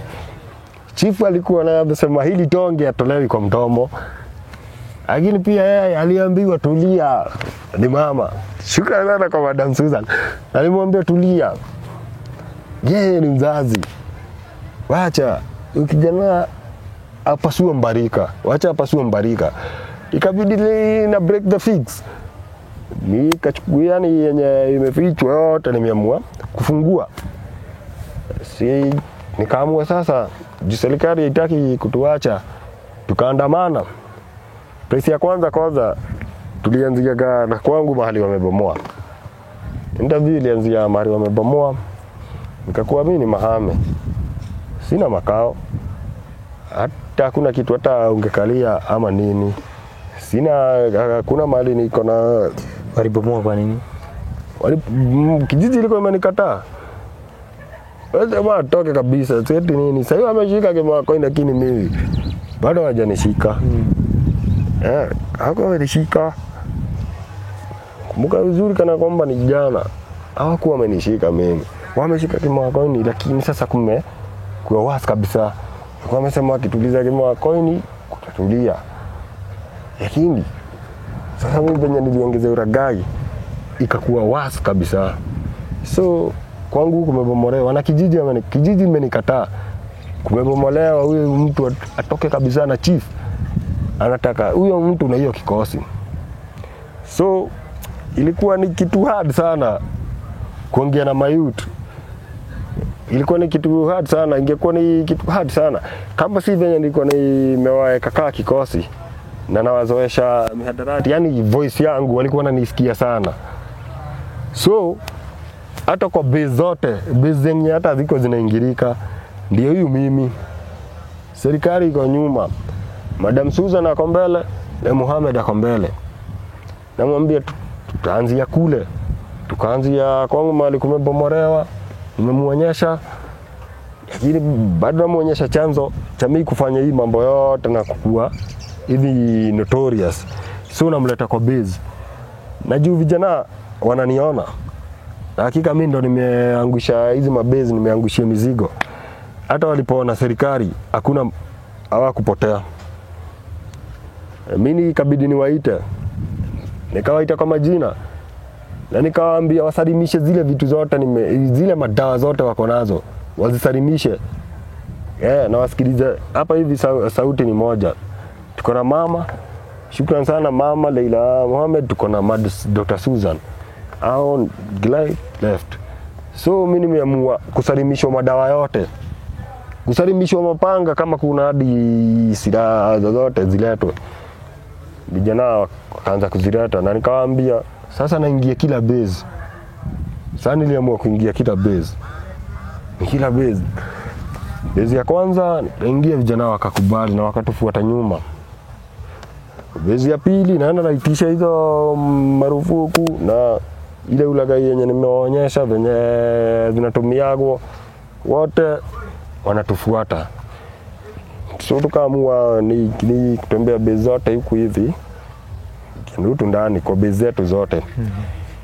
Sasa mahali palikuwa final ni pale hivyo kwa mke akima mwenye sasa ni mke wangu. Sasa pale ile ndio ilikuwa kambi kubwa.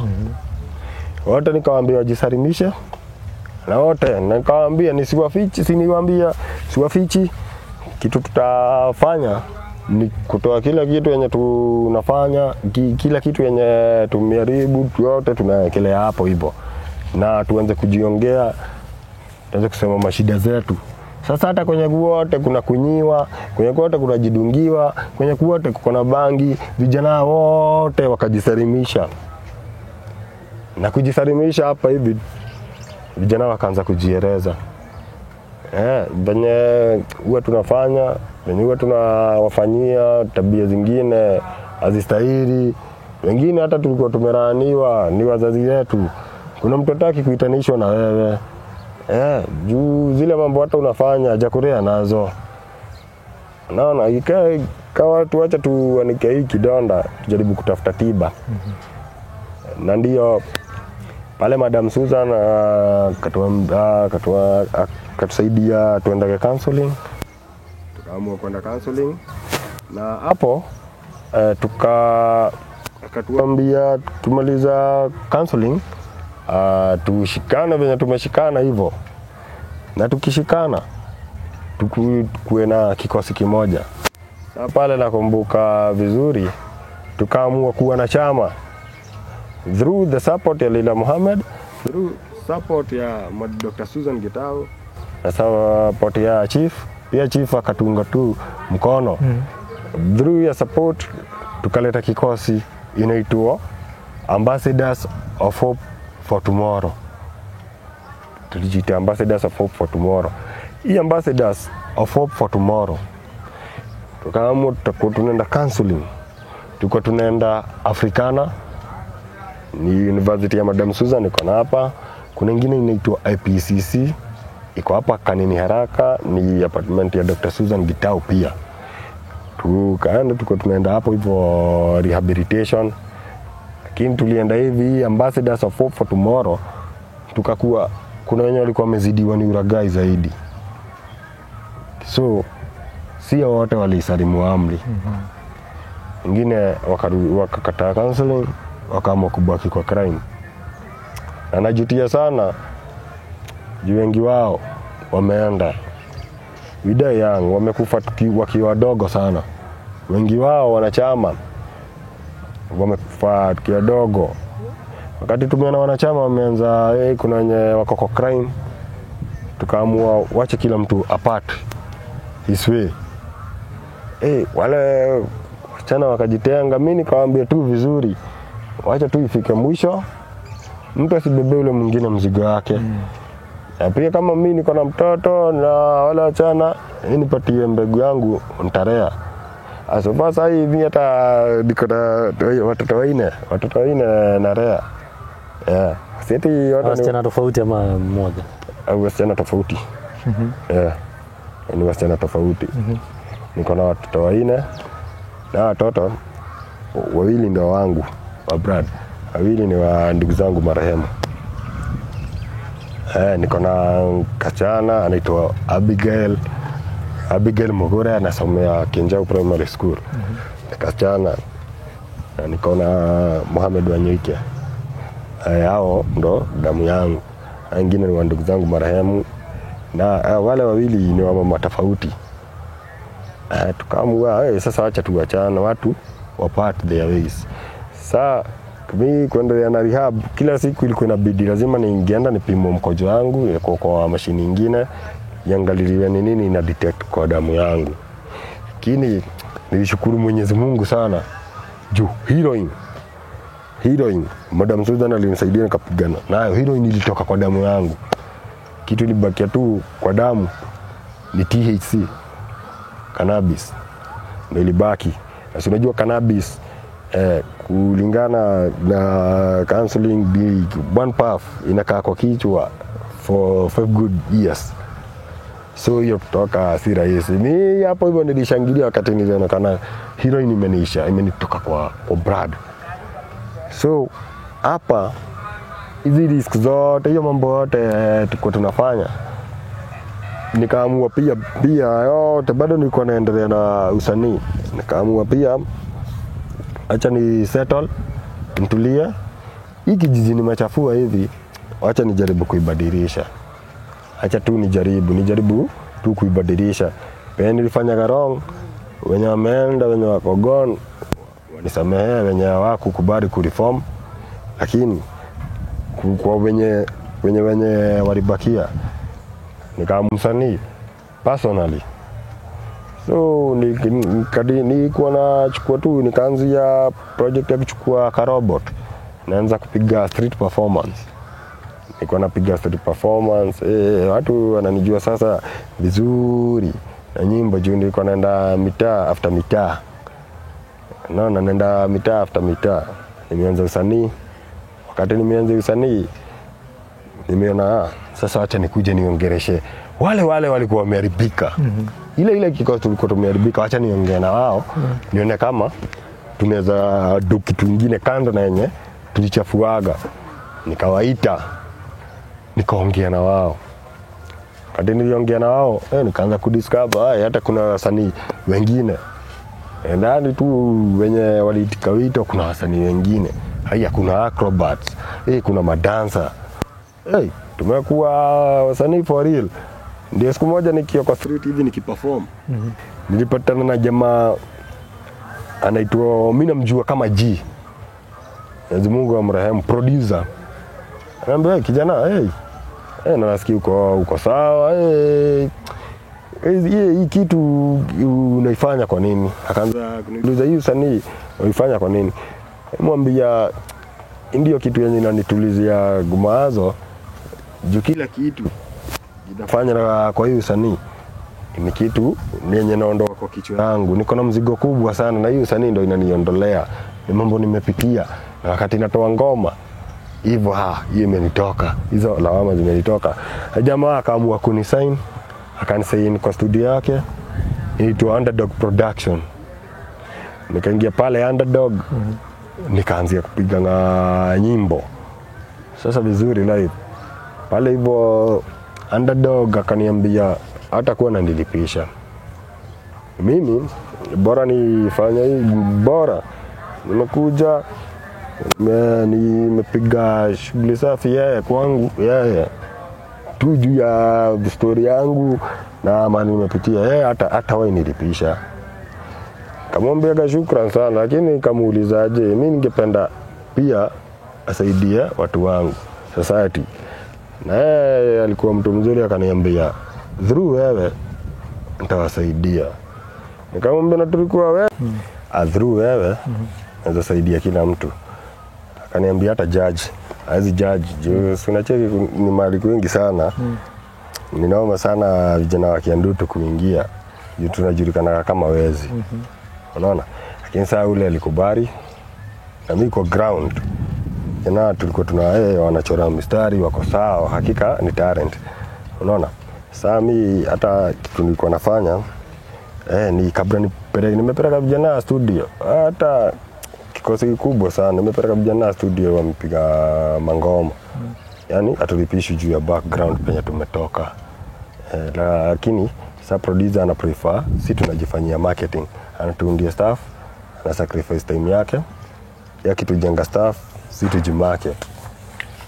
Unaona? Sasa wewe unaona saa marketplace ndio noma. Juu sasa si tumezoea ugeto. Kwambia hata sipokuwa tu ni hiyo tu kutoka nje, nimeenda nimepatana na huyo mtu wa nje, amekubali huyo wa audio. Amekubali, hakuna mtu mwingine ama nafasi nyingine kaa hiyo unaweza pata. So unapata juu ya kuzoea saa geto sana. Mimi mambo na marketing sijui. So napiga muziki na napiga muziki yangu vizuri. Muziki inaongelea pia maisha yangu na maisha ya watu wangu, lakini mambo ya market sijui. Sijui. Sasa turudi nyuma kidogo. Wakati ulikuwa unapiga crime, haukuwa ishikwa? Nilishikwa. Nilishikwa.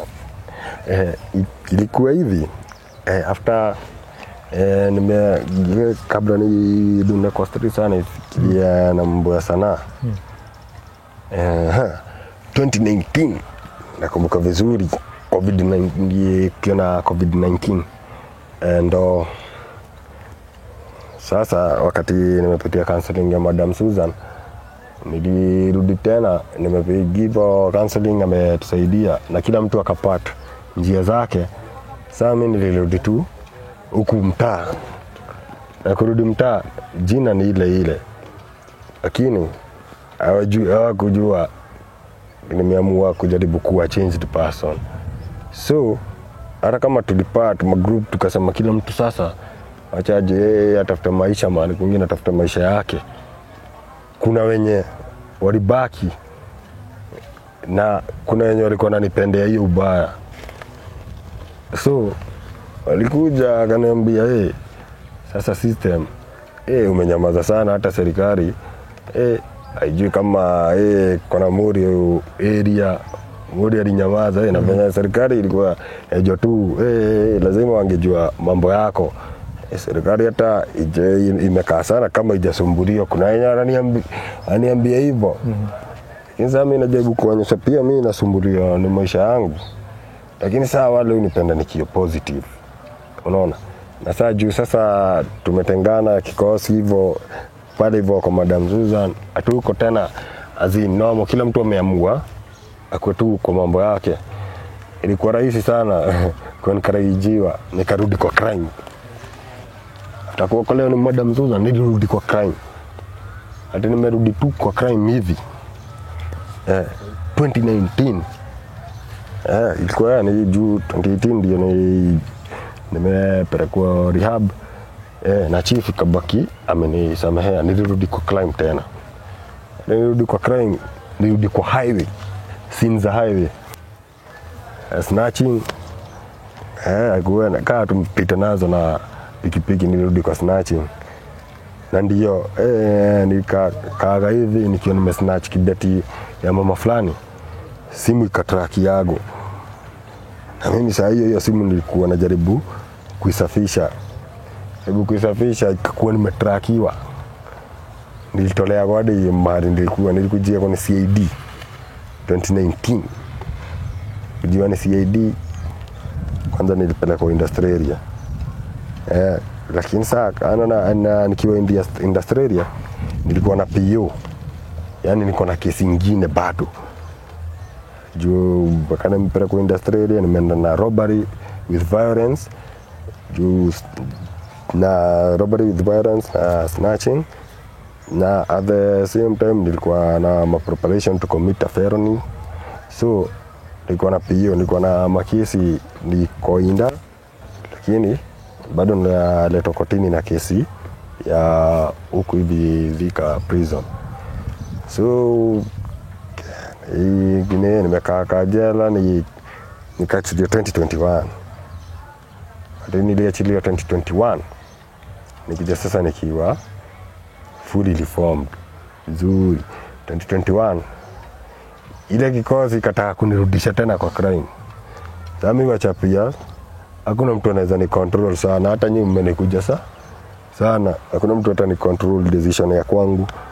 So nikaamua kuwa lone survivor. Mkakaa chita tu.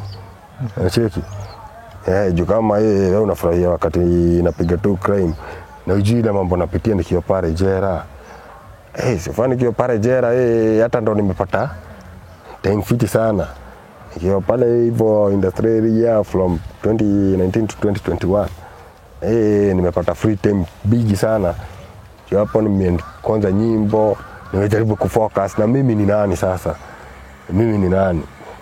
Lakini kitu nilishindwa kufanya tu ni kubadilisha ati kuwa Yusuf Kamande na pia kuwa Bahati Eskecha. Unaona? Niamua saa kuwa huyu Bahati ya huyu alichafua. Huyu ndo atasafisha. Sio wenyewe alikuwa na jaribu kuchapia turudi kwa crime. Niliwavuta. Tufanyeni hivi. Tunaweza fanya 1 2 mtu akule jasho yake.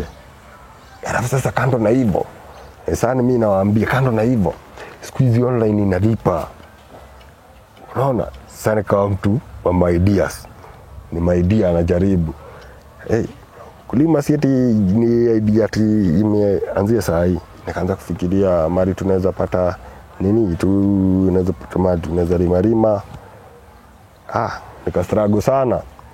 Lakini nakumbuka vizuri sana ndipo Kimakoini alikuwa ameachiliwa na alikuwa na connection kwa sites.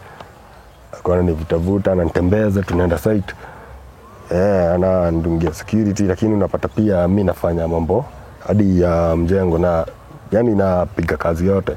Anajaribu kunivuta na venye amenivuruta hivi ikakuwa rahisi tena sasa kukuwa na comeback. Yani ameniletea hope juu comeback yangu nimekaa see through kunaonyesha maisha ya jela manzi atustahili. Na kama sio yeye bado nileta kikosi pamoja, sasa tungekuwa tuko kando. Sawa, watu waliona yule ni Kimari badilikaga hivyo. Kimakoini amebadilisha hadi Skicha. Amefanya nikavuruta vijana wengine wote. Vijana wengine wote tumevuta hapa hivi. Nikiwa nimetulia so far hii 2021 hivyo tumevuruta hivi tukakuwa tu my ideas. Mimi wakati mwingine Kimana nichapia narisha kuku. Skicha bado kilimo iko fiti. Sasa mimi niko idhaa ya nipatie idea mimi naiwakia. Naifanyia working. Na ibilisi haja kosa hata kwa kanisa. Nayo sasa kutoka mimi kushikana hivyo tumebadilika. Mwaka juzi 2024 vijana wamekubali, tumeanzia kulima, kila kitu ikafanya. Juzi wale askari hawakuwa na miningi nibadilishaga CV. Unaona? Wanashinda kwa rada yangu sana. Wanashinda kwa mambo mimi hufanya. Sasa mimi niliamua wacha kwanza nijitafutie kazi, lakini wao hawaelewi, lakini hawanisikii kwa crime. Lakini hawaelewi yule mtu venye inaendelea juu wanakaa wanasikia niko na group. Wanadhani ni group ya kuchafua. Hazina wajui mambo tunafanya hapa hivi. Ni kadhaa wanaweza kututetea. Kadhaa wanajua na tumejaribu pia kutumia online kuonyeshana hii information. Najua wanashindwa ni aje nini nafanyaga. Hii 2024 nilienda 2024 nilienda nikiwa nimekosa kazi hivi. Nikaamua kuapply kazi kwa shule Kianjao. Mimi ni security, hata headmaster anachapia story yangu, rafiki yangu sana. Headmaster anaamini anajua kijana ati reform mingi. Hadi akaamua kuniaminia shule. So far kila wakati ikifika 6 shule ya Kianjao primary mahali watoto wa vijana wetu wanasomea. Juu population kubwa yenye wanasomea hiyo shule ni watoto wa vijana. Sisi vijana wale watoto hadi wameacha na mababa. Huko hadi alinisikia na akaniaminia funguo, akaniaminia shule ikifika 6 hadi 6 nyingine ya asubuhi shule ni yangu. Akitoka mimi nawarindia vizuri. So nikiwa tu pale hivyo kwa kazi nilipiga ngoma. Ngoma inaitwa Ngangana. Unaona askari wanashinda kwa rada yangu nini nafanyaga. Unaona Sasa mimi nenda nikapiga ngoma inaitwa Ng'ang'ana. Sasa ndani ya zile lyrics lakini kwa sasa hawezi nipima tena juu hata nao wameibika sasa hii serikali. Kwa zile lyrics kuna mahali wanasema mimi ni insider ati nimeandika vipango wapi kazi mtaani, ati bei ya unga ni gari, ati akiruto jamani wewe unacheza na serikali. Wadianzia hizo maneno. Askari unacheza na serikali, ati bei ya unga ni gari, akiruto jamani kwani bottom up ni ya nini? Na kwani wewe uone wewe bottom up, wewe uone maisha ya mayouth venye inakaa. So far ukweli ndio itakai kuongewa. Unaona? Askari walianza kunitafutia maneno. Sasa mimi nikauliza, mbona mko ile wakati mlikuwa mnashindwa kunishika? Ile wakati nilikuwa nifika nikifanya macrime mlikuwa mnashindwa kunishika. Sasa hivi wakati ni reform napiga nyimbo zangu mimi hatujaandika hata na Ruto ngoma ama hata watu unaniambia mimi ninakaa hivi naona maisha mwenye anatuongoza na wenye mimi si watu ninachocha, mimi naongea kitu yangu. So hii kitu inatoka kwa kinywa changu. Beya unga ni gari, hey, akiruto jamani, hey, we, ngana nani, hey, hey, hey. Tagoja Ramzan mwezi Ramadan. Every bad man, alhamdulillah, come back to Allah, oh Allah. We, I'ma call you Papa, yeah. We Allah, Bogi Uda Bala. Beya unga ni gari, hey, akiruto jamani, hey. Sasa Kenyans angwane, kwani bottom up ni ya nene, kwani bottom up ni ya nene. Life is a journey, maisha ni safari. Fight for your life, while you're alive. Don't be polite, people good in your life, better die high, smoking quiet. Hey, wewe funga masikio. Mimi niko na wewe funga masikio kama hutaki kunisikia. Unajua aliniambiaje? Sasa wewe Sketcha unataka kushindana na serikali. Umetiisha vijana, umetiisha wamama wa kijiji, wote wanasema ulibadilika, ati sisi hatukatai wewe si kama mwizi, lakini sasa unataka kubishana na serikali. Sasa mimi niliwauliza tu ile Frank, kwani hata nyinyi serikali mnaweza geuka mkuu wasanii? Wajua hata ni venye mnaogopa kujiexpose, maybe hata nyinyi mnapitia kama shida kama tunapitia. Sasa hiyo niliambiwa niko na kiburi. Nikaambiwa si unajua tu kama kawaida. Walienda wakachukua bangi zilikuwa 40 rolls. Wakachukua bangi wakaniambia kwanza Sketcha, kitu ya kwanza tunataka ututii. Unaona hiyo kazi unafanya kwa shule. Ati ni wewe unaangalia kwa shule. Hiyo kazi utakuja kuitafuta uikose. Mimi nikamwambia tu ile directly kazi mimi nimefanya kazi juu nimereform. Kazi ya mkunitafutia afande. Niko naambia tu kweli. Kazi mkunitafutia. Acheni kuniingia hivyo. Ati hapana wewe ni insider mbaya sana. Wewe ni insider mbaya sana. Hii ni insider hadi watu. Najaribu kuambia kujeni niwaonyeshe project kitu nimefanya. Hawataki, hata ground ni team. Walienda wakaniekelea bangi. 2024. Niliachiliwa ni Power of Mercy. The Power of Mercy hii iliachilia hadi juzi. The Power of Mercy. Lakini wakati wamenipeleka ndani. Wacha pia shukrani. Sasa mimi mmenirudisha high school. Sasa huko ni high school. Huko nimezoea. Na kuna Kenya nilikuwa nimeacha huko. Na mipango ya Mungu ni unpredictable. Kenya nilikuwa nimeacha huko ndicho naendea.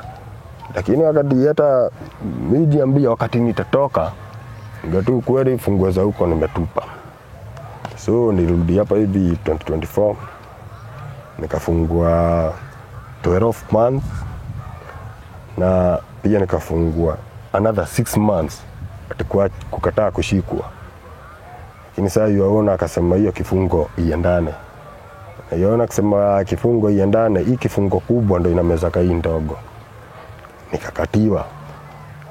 Nikabakisha ikasemekana nafaa kukaa in prison. One very good year. Ile 1 year ni wakati niliingizwa jela hii Thika Main Prison. Nikatolewa Thika Main Prison kapeleka Ruiru. Kufika Ruiru na Ruiru main prison na hizo account zenye ziko zimenifunga ikakata remission. Ile 1 year ikakuwa 8 months. Nimekaba, nimetumikia jera. Huko hivyo nilikuwa nafanya mambo ya porting na ukulima. Sasa huko ndo nimeivisha sasa skills vizuri. Kwa ukulima huko nilikuwa nafanya mambo ya root pruning. Hizi mambo za grocery, kuzalishana. Nimefanya hizo kazi. Kabla sasa nikuja ni Power of Mercy. Na Power of Mercy wakati ilinitema, watu wa kwanza ni wenye walinishika, mimi niliwatembelea. Nikauliza sasa jumuri ni through. Bangi zilikuwa zao. Ukweli mtupu. Bangi zilikuwa zao. Hata ile incitement wanasema hakuna mimi mali ati nimeincite ati kijana vibaya ama nimesema shika panga kwa wimbo yangu. Hapana. Hakuna mali nimesema kitu kama hiyo. Kinsa nitoka juzi. Kati nimetoka juzi.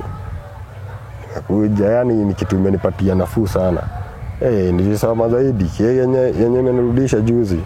Hiyo ndo nimesoma zaidi. Nao wale nao wameibika ile serikali. So far saa hii hata mimi naongea nao vizuri. Hata nimeanza kuitia order. Nimewaambia mimi nikipata sukuma nipande. Familia zenyu si post ni pale mtakujia tu hapa ama nawaletea delivery. Hata wanajua niko na hapa hivi na ukulima, lakini kitu wanajua niko na kikosi. Lakini bado wanawanda vijana wamebadilika aje. Lakini sana nataka wa believe kabisa. Ndivyo kuko. Tumebadilika. Hakuna Gaza, hakuna Shunoneni, hakuna ati kuiganira bahasha, hanaku vijana tumereform. Hii ni kitu tumereform. Na so far kwa ground tumeamua kuibadilisha. Yani tuifanye ikiwa na kitu kingine, kitu yenye wase walikuwa wanaona ni impossible, tumeifanya possible. Kweli. Hii takataka tumeigeuza biashara. Najua kulingana na hii mwanzo tu tumeanza tu hivi vizuri. Tukapata mdhamini ama mtu anatusaidia tu vizuri. Mtu atatusaidia na tools, hata matools hatuna. Tools akina jembe, hizi zingine ni kukomboa akina jembe, akina reki. Hatuna hurubaro, hatuna overall. Tunalima na tunasaidia hii garbage collection na hatuna hata hizo vitu zote. Na mheshimiwa alikuwa amepea hii certificate. Ndio wana jina SNI lakini hatuku activate. Aisha kajua. Aisha hata nimemwambia hadi nyimbo ni venye tu siwezi mfikia. Ku activate ni pesa ngapi? Ku activate certificate kule kwa DC tuambia ni 1500. Ku activate. Ni saa kano na activate tushafanya kitu inaonekana kwa ground. So ikiactivatiwa tu na tufungue bank account. Itatusaidia sana. Pia kusaidia si wanachama wote wako na ID. Niko na 15 ndo wako na ID, juu niko na almost jana ni wengi almost watu 25 lakini wenye wako na ID ni 15 wenye tasiliana hapa. Na wenye wameamua pia kufuata. Sina hata zile vitu tunafanya from day one tunaandika hadi date. Hii kitabu ya kiama, activities zenye tunafanya, tunanyorishika jembe, ideas, minutes zetu zote tunazihifadhi hapa hivi. Na niulize kwa sababu nimekuona uko na denda hapa. Ni ya nini? Sasa nilikuwa kwa scene. Kwa scene. Leo tumeamua kwenda kuiba kwa M-Pesa. Kinsa ile M-Pesa, sasa hizi M-Pesa ilikuwa imezoewa. Hii scene ili happen hapa hivi MKU. M-Pesa wameajiri Masai wanalala ndani. Wako ndani ya M-Pesa kumefungwa na nje lakini wanalala ndani. Na sisi tuko tunajua ukiona kufuri. Hakuna mtu nda. Ile wakati nimeingiza mkono ndo nikuja niingize ile musheki. Niingiza mkono nataka kujua kufuri ni type gani hiyo wakati tukiwa kwa crime. Shtuka panga kutokana ndani. Sifahamu mkono wangu ilikuwa imeenda. hata ilikuwa imeoza, tumekuja kuiba, hata tuko kwa scene. Hata sitadanganya scene venye ilikuwa, juu scene tulipigaga, lakini venye tu niliingiza mkono kakatoi mishipa yote, mkono yangu ikakanika imeinama.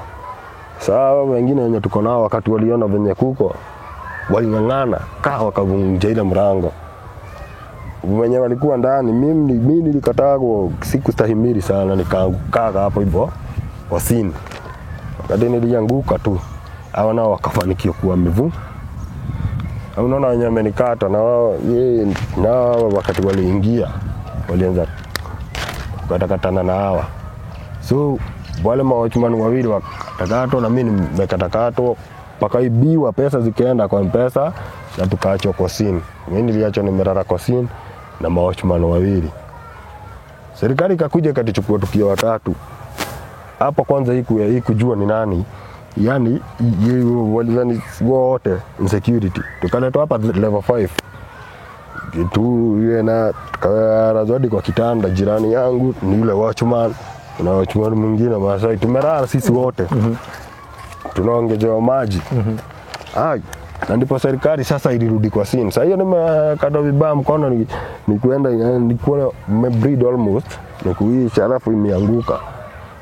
Kumbe venye serikali imetubeba imetuleta hospitali, imerudi kwa scene kudiscover ni nini ili happen. Wakati walirudi kwa scene, unaona wenye walikuwa wameniacha, walikuwa washajua niko hospitali, nimepelekwa hospitali.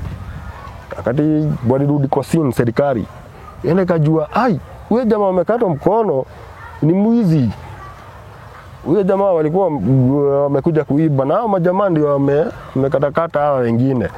So huyo mmoja ni mwizi, hawa wengine ni watchman. Unaona mimi ni kwa kitanda hata ziko najisikia. Kumbe wenye waliniacha kwa scene nao ndo walikuja wanibeba nikirudi na maji. Hapo kwa hospitali siko najisikia. Wakanibeba, mimi nilijipata kwa nyumba, lakini kabla nakumbuka scene vizuri, nikitolewa kwa hospitali usiku, tumeletwa masaa usiku. Sasa nikitolewa kwa hospitali ni wenye walikuwa wameniacha hivi.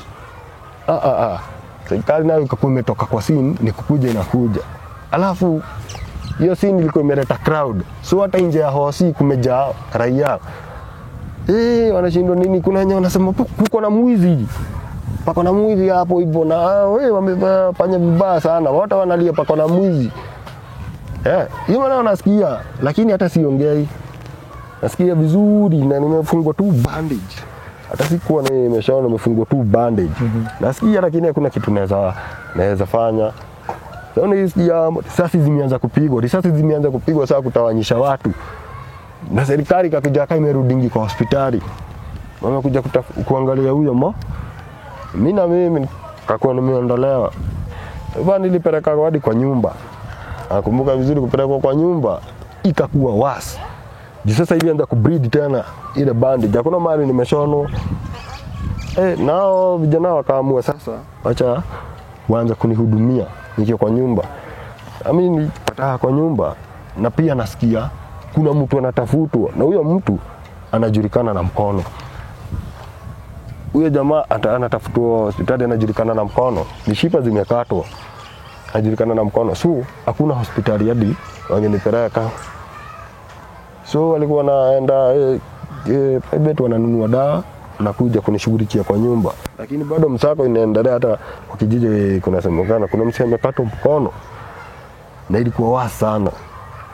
Unaona, na mimi nikiwa kwa nyumba sasa hizi madawa natengeneza nayo nishaanza kutoka hadi usaha, mkono imeoza. Hii mkono ilikuwa ishaanza kupooza. Ni venye nashughulikiwa, anajaribu kunishughulikia. Ndio daktari fulani sasa ni marehemu, Mwenyezi Mungu amweke mahali pema peponi. Alikuwa alikuwa daktari wa meno hapa mali si mbali.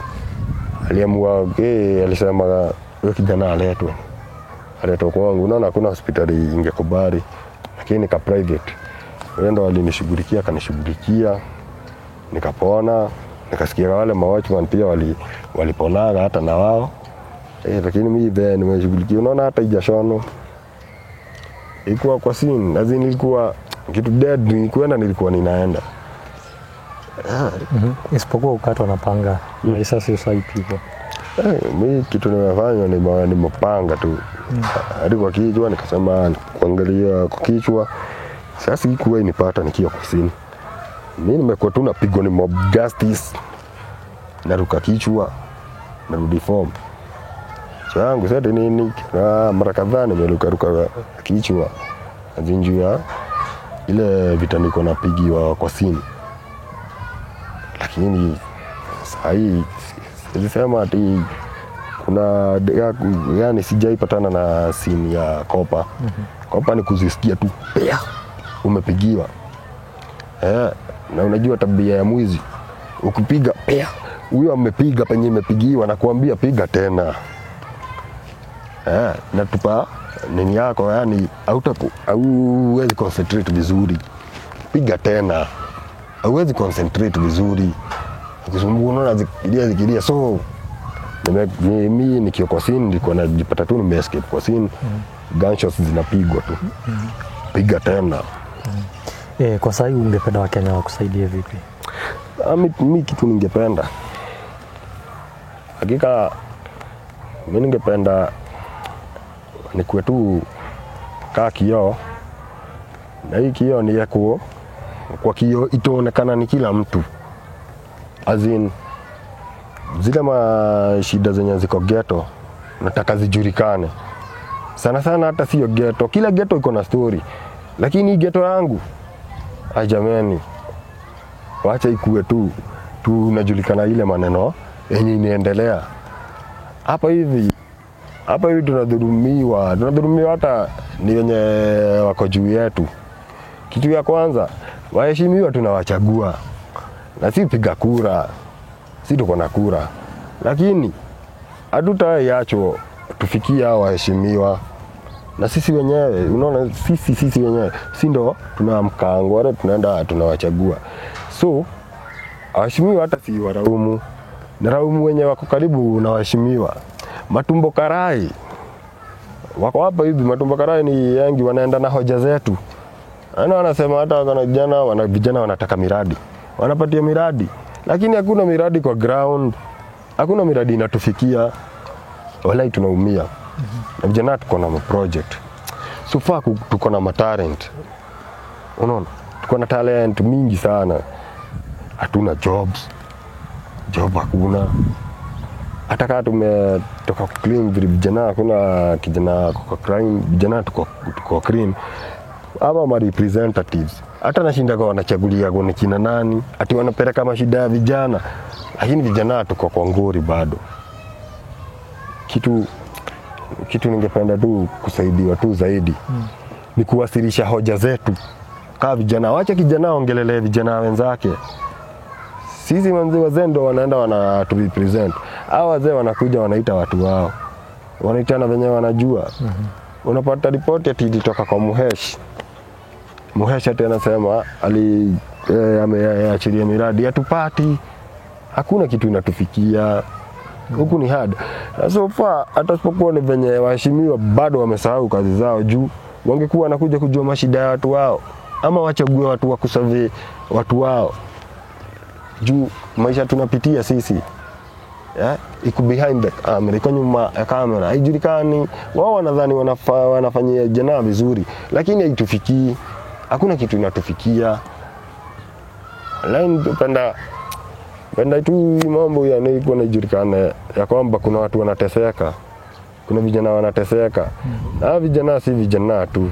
Si ni wazazi. Hata kama tulizaa tukiwa wadogo, tulizalisha tukiwa wadogo, ni kujipata. Hata hakuna mtu alitaka kuzaliwa akiwa maskini. Hakuna mtu amezaliwa akitaka kuwa mwizi ama nini, ni kujipata. Najipata kwa situation nyingine hard sana. So far kuna message nilikuwa nataka ifikie MP Aris Ng'ang'a. Nakumbuka kama jana kuja huku St. Patrick's. Huku St. Patrick's amekuja kuongeleshea watu. Na sina mimi na crew yangu. Hii crew ya underground. Vijana tunateseka. Niliamua huko kwenye yako ndiko tunaenda na tutajaribu sana kuwasilisha hoja zetu. Na wakati tulifika kule alikuwa Ameletea watu Meja Okumpu. Meja ndo alikuwa ana curtain raise ndio mama asikike. Lakini mimi nikamwambia watu wangu, wache manze tuhakikisheni hata kama kutenda haja maji. Tumefika pale mbele hiyo jukwaa. Mimi nilijizatiti. Nikapita katikati yao. Hakuna mtu anataka kutupatia nafasi, lakini nilibahatika nikaingia katikati ya kikosi na nikashika microphone. Nikaperform mbele ya Aris Ng'ang'a. Nikaambiwa nivute vijana, nikaita vijana na microphone.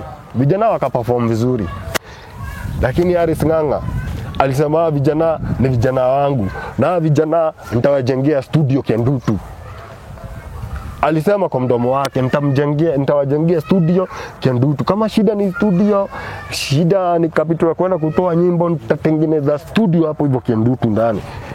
Na akasema pia na mdomo wake nitatengeneza ile studio natengeneza kwa niaba ya vijana wangu.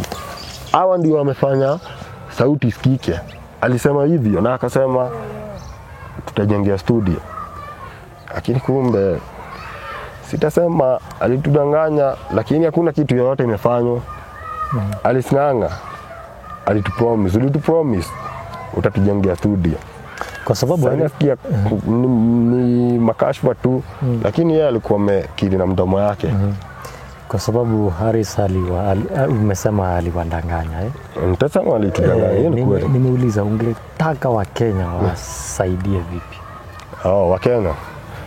Wananchi ungependa Wakenya wasaidie sana, yani jaribu kunisupport mimi pamoja na crew yangu. Juu hii dream, hii mambo tunaanzia hapa kwa ground kubadilisha, siangalii tu huko kwetu. Najua kila ghetto iko na story yake, lakini tunaweza badilisha ghetto zote na tubadilisha pia taifa yetu. Mkitushika tu mkono kwa hizi project, mtushika tu mkono, si ni capital tumekosa. Aya, tukisema ni kumalizia kwa sababu umetaja capital. Hebu unaweza sema maybe watu watakufikia vipi? Watu wanaweza nifikia, niko na namba yangu ya simu. Namba yangu ya simu niko na hapo 0701018621. Mtu akatai kusaidia ni youth for youth. Youth si tusaidiane sisi wenyewe kwa wenyewe. Tukipata msaada kutoka juu ifike, mimi nitafikishia watu wenzangu. Hiyo namba yako itatoa jina gani? Itatoa Yusuf Kamande. Yusuf Kamande. Hiyo ndo namba tu nifikia nayo. Na namba yenye ni nitaweza kufidia watu wangu nayo. Na kitu kingine, mimi ningependa pia kusupport hiyo pande ya sanaa. Nipigie tu video, ni record ya studio iko juu, nifikishwe tu mahali naweza sikika tu. Juu message iko. Na message inakuja kila siku. So far ningependa sana watu waelewe struggles zangu. Struggle yangu utaielewa, struggle yangu na struggle ya mayouth utaielewa yote, nimeianika kwa ngoma inaitwa Ng'ang'ana. Hiyo wimbo nimeongelea tu kila kitu. Hata kama walinipeleka jail pia bado juu ya hiyo wimbo yenyewe haijafungwa hata YouTube, hata sieti iko na content mbaya.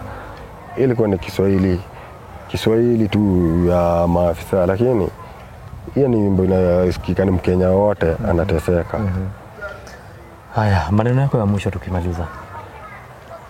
Maneno yangu ya mwisho, tunaweza sema naomba tu support sana. Support, nahitaji mkono. Tushikane tu mkono hapa hivi ghetto kidogo tusaidiane. Tushikane mkono sisi wenyewe kwa wenyewe. Hivyo tu. Haya, mradi tumeanzia hapa hivi. Hii ni mwanzo tu. Tuko na ndoto kubwa. Tunataka kubadilisha kijiji mzima. So na kijiji badilisha county. Tumeamua kuja na slogan inasema keep Kendutu clean, make Kiambu great again. Na tukibadilisha kijiji yetu, tubadilishe county yetu, tubadilishe town yetu, tutakuwa tumebadilisha pia taifa mzima 254.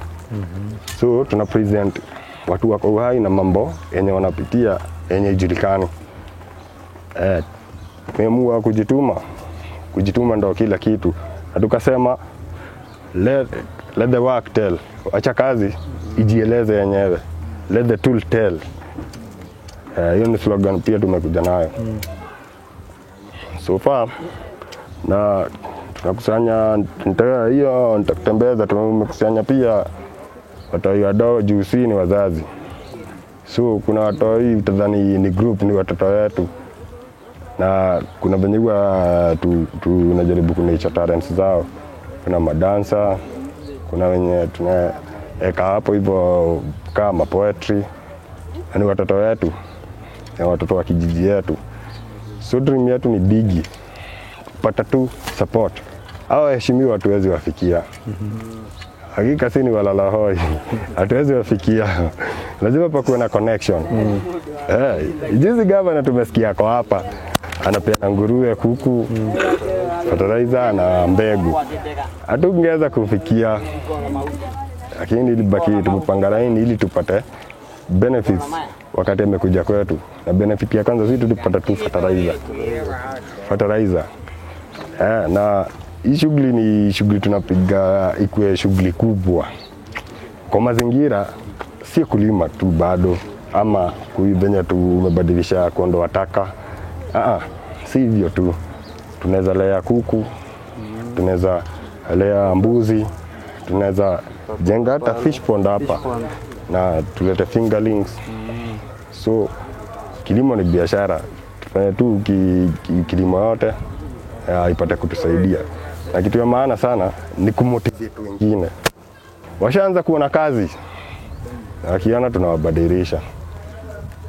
So far ni watu wengi sana wajui struggles zetu. Tunaona tukiwa safi, lakini the most time tumekuwa kwa ground tukijituma. Kujaribu kufanya maisha ionekane tu iko normal. So far tunapitia challenges mob sana. Na wengi wanatujudge kwa kutuona. Ndio maana nimeamua kuanzisha hizi maneno. Sasa kama mimi tulikuwa tumeanza tukiokaa youth group. Hizi tatu unaona ni wakati tulikuwa kwa crime. Naweza taka kujua mtu anaweza nisaidia. Niende hiyo machozi kwa uso wangu juu.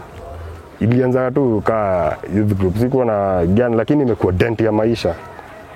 So far sasa wananijudge sana. Wasi wengi. Juu ya hii. Lakini wakinichambua zaidi watanielewa, lakini watajua ni nini nafanya na vijana. Na vijana pia ni sauti yangu na pia wazazi. Wana reformed youth. Mimi ni reformed. Hizi anzi lazima ingekubalika ndio waamini kwa kikosi. Mambo imeanzia kule hivyo Kayole. Na unaona saa sisi tulikuwa tunafuata mila nyingine. Kwetu mimi ni Kiandutu. Lakini Tadu nilitoa Kayole. Mali Gaza imeanza. Juu pia hapa kuna Gaza. Lakini Gaza hapa ni reformed. Hawapigi crime. Tunapiga shughuli kama hizi tunapiga hapa hivi kwa shamba na kubadilisha. So msitujudge. Hakuna haja ya kujudge ati mnatuona na matatu na kutujudge na story ya past. Wanafaa watu run zaidi. Sababu tu msaidizi tu. Hii machozi toka tu kwa uso wangu. Naweza furahi. Nikiweka hapo hivyo, niko nasema I cry no tears. Na ikakuwa ni slogan, I cry no tears. Ati hakika, lakini sasa nalia kila siku. Juu ya nini? Ya venye mnanijudge.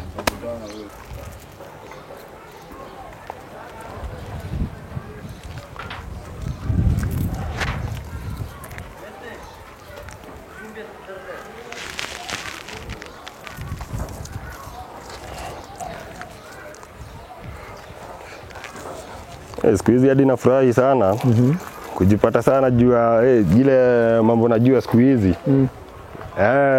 Kile Togoro kile tra hadi ya juzi. Amefunga base.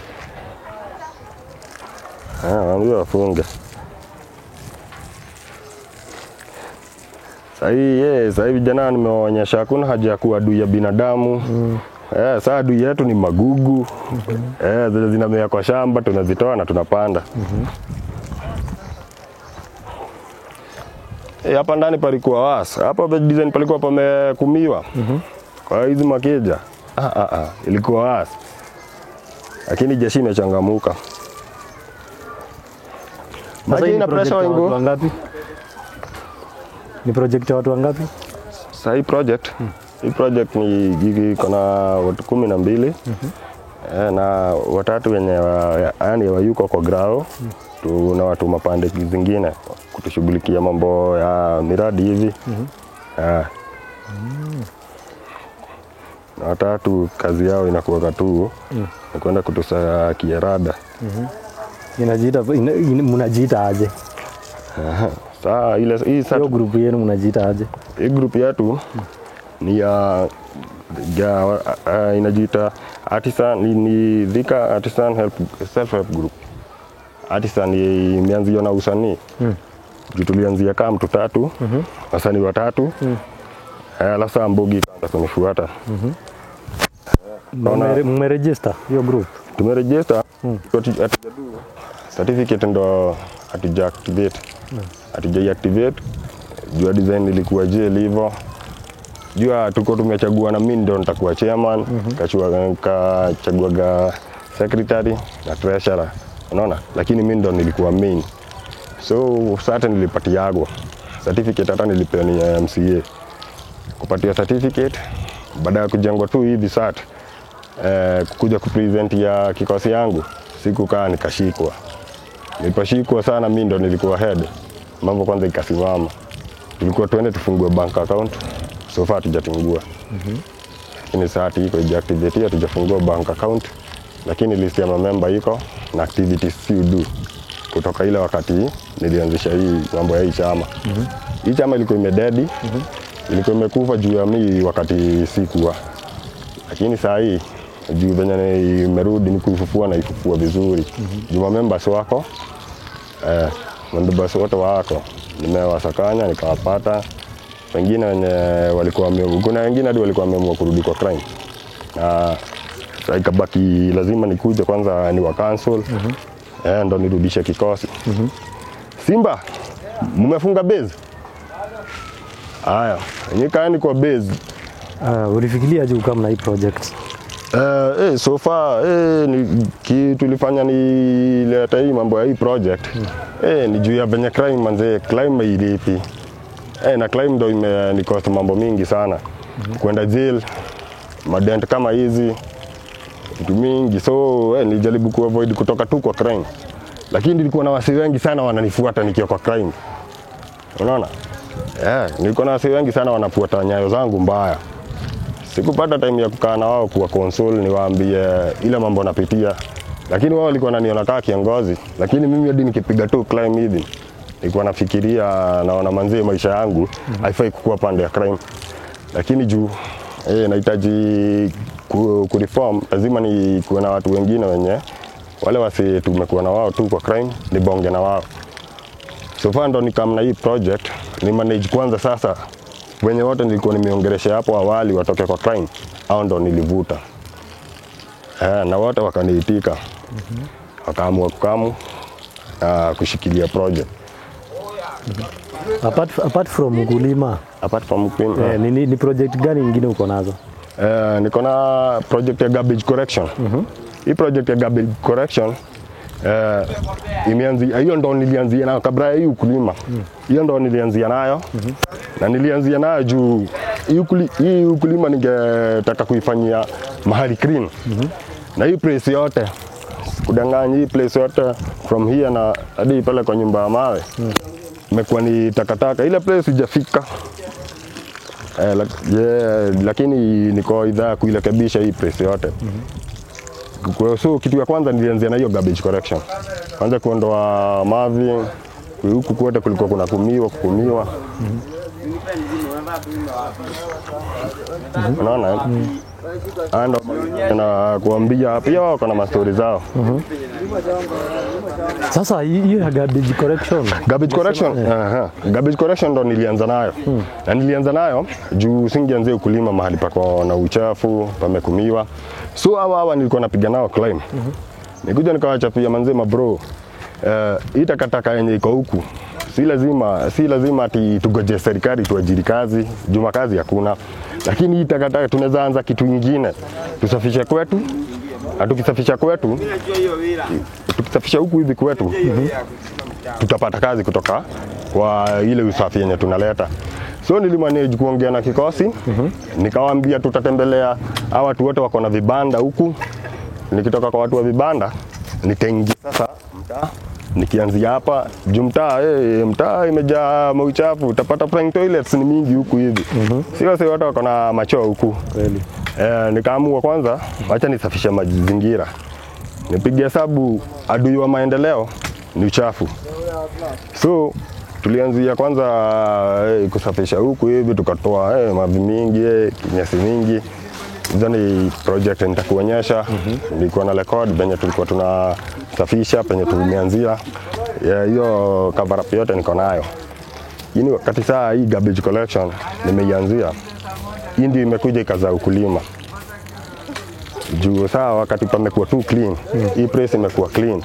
Nimeona out of that waste panaweza toka chakula. Na hii chakula mimi nimeongea nao mama mboga wako huku hivi. Hapa hivi wanapanda mboga, saa zingine wanakujiaga. Badala ya kwenda kwa soko, kuna wenye wananikujiaga hapa hivi, wanakaa kuchukua mboga zangu. Zenye nimepanga na hii kikosi ya kwangu. So nilianzia na garbage collection. Na hiyo garbage collection bado inafanya? Inafanya vua hivi tulipi. Imekuwa tu ni kujitolea.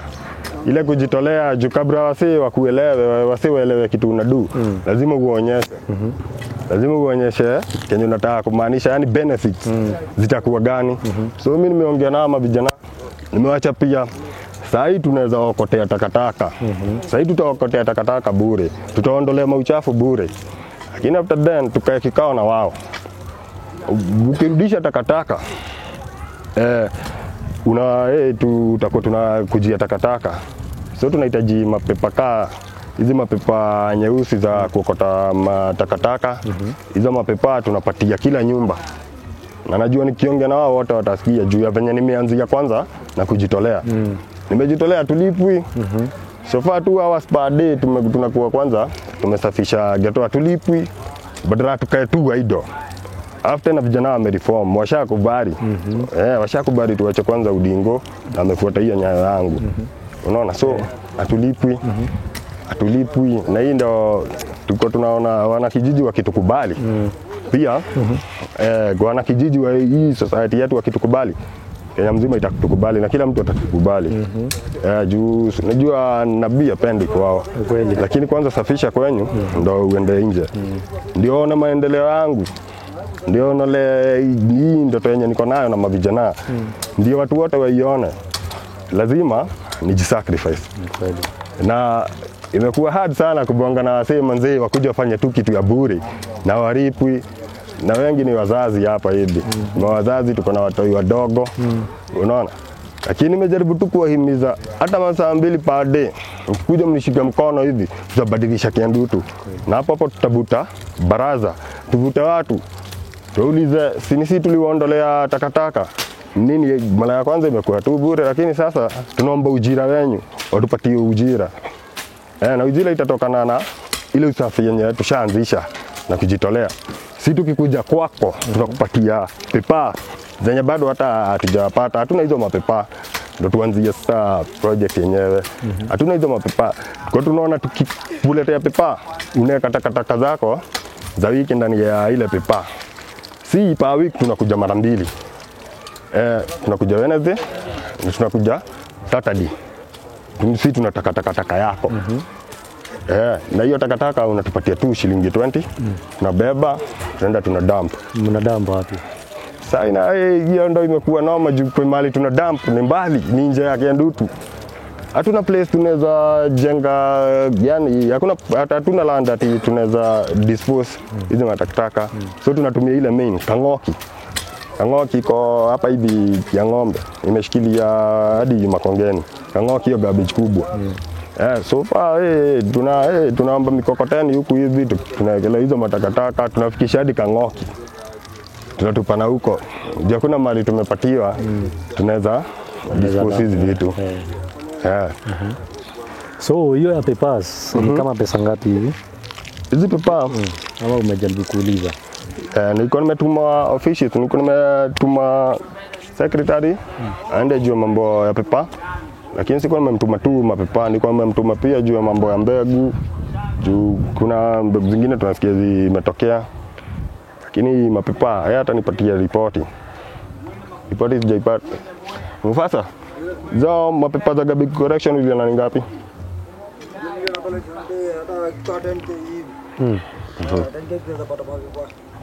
10K. Ukapata tu utapata mapepa ngapi kwa jumla? Hata kama miezi 2 hivi. Zakaza miezi 2. Hizi manyumba zote hivi. Ndio nimepatia secretary na msanii pia mwenzangu. Lakini saa mimi namtuma nikiwa kwa ground. Mimi na watch juu saa hii nashikanisha, asijashikanisha kitu moja. Nashikanisha hiyo kulima, garbage correction, na bado mimi ni watchman. Shule ya Kianjao mimi ndo naangalia shule. So nimeshikanisha duties mingi, lakini zote ni za kufanya dream come true. Hii ni kitu tumeanzisha. Sasa hii hata hatuna mbegu. Kitaro tushachimba. Ni seedlings hakuna bado. Bado tujapata tukakuza basi. Tushatayarisha shamba iko ready. Na ndo juzi tulikaa chini tukaongea tukasema tutue mbao, tuchukue kwanza vitunguu na mboga ziko hapa hivi.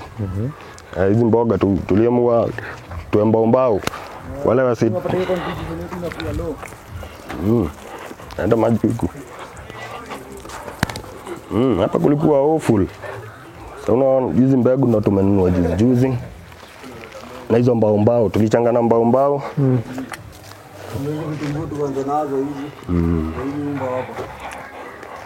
Hizi ni sukuma wiki. Hii press ilikuwa wasi. Kinyesi watu walikuwa nakumia huku. Kinyesi ilikuwa hadi hapa. Takataka zimejaa hapa hivi. Mafi. Hapa ndani tumeuadi manyoka hapa ndani. Ilikuwa yani place imejaa takataka tupu. Sasa walikuwa wanaingia hapa wanajisaidia, wengine hata hana choo. Unapata hadi mtu mzima ni wazazi. Ingia hapa choo. Tutapata saba kwa shamba sasa. Uko na mbolea poa? Hapa udongo uko na rutuba. Ni ile kubwa sana. Na naona maji mnalima na ile maji safi. Ni maji tuligaza tukapata ka pipe. Tukakuta pale kwa jirani. Ile ndio walituokolea. Maji. Fertilizer hata tulitumia ile yenye tulipewa. Tumepewa juzi ni governor, tulisaidika na fertilizer. Fertilizer tuko nayo, hatuna mbegu. Fertilizer moja anaenda kuuza. Kitu kama moja tumeuza hizo wapi? Ndio hata badala kwa hivyo ndio na driver zote. Ndio hapa tunajishughulisha kwa sababu. Ndio kwa hiyo tunaona watangi fertilizer. Governor alitusaidia tu na fertilizer. Kwa na matani. Sasa badala ya kuuza hadi tukalewe. Hata nifanye nayo shughuli sasa tuita shamba hapo. Maboi wengine walikuwa wanauza, mtu anaenda kuuza soko tatu, mtoni. Za kukunywa mapombe na nini na mabangi. Wana tayari tuzilete hapa kwa shamba. Kabla ya tukipata support hapa katainuka. Bwana fix hapa. Fix. Marada. Ya reform.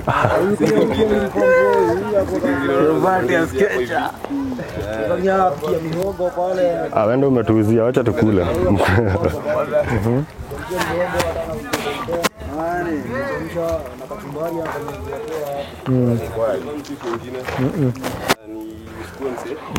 Unachagua shughuli yenye nakupata, yani kazi yote bora siku nayo mtu wa mizigo akija pale anambebea, unacheki. Sasa unaona kata kula kitu leo. Ukulima ni biashara. Na tunafaa kupanda hadi kaa hii migomba. Migomba hadi ilikuwa nakuambia. Pata nafasi tupate fencing. Kwanza tunapiga fencing press moja. Tukimove on tunapiga fencing. Tukimove on mari tumefanya correction, tunafanya fencing. Fencing yetu imeanzia hapa. Tumekuja hivi. Pata tungepata tu fencing. Tupata tu fencing tungeshikanisha, tumetoka hapa fikia. Fencing imeanzia hapo inakuja hivi.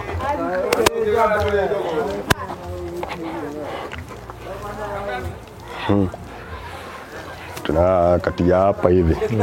So ukuta yetu. Sasa ukuta yetu imekuja hivi ukuta. Kienda hivi. Hapa ndo mwisho. Hapa ndo nilichukua. So far hii land, zile land ziliachanishago. Unaona? Zile land ziliachanishago ni gava ikabaki. Nimeona badala hizi land hakuna mtu alikuwa anashughulika. Hawa tu ndo niliongea na wao. Nikawaambia huku unaweza kuwa kwetu. Wengi wetu hata hatuna makao. So pata kuingiza huku hivi kwenye tumesafisha. Juu kijana ana rent, ana vitu za nyumba, inabaki tu ameangusha tu mattress na juu ni kusafi. Ana doze. Ani ndio imekuwa tu area ya survival kulingana na wale mayuti niliongea na wao. Wenye wanakubali kutoka kwa crime. Wengine wameachanisha makwao, wamekuja kukita kambi. Juu wanaona kuna ka progress kanaenda na wamezidioni maisha. Sasa hii hakuna mboka. So ghetto hiyo tanaumia sana. Naona sauti yangu hapo kwanza imesikika. Au naona wamenisikia. Kwenye shata madem masingo ladies. Naweza tembea.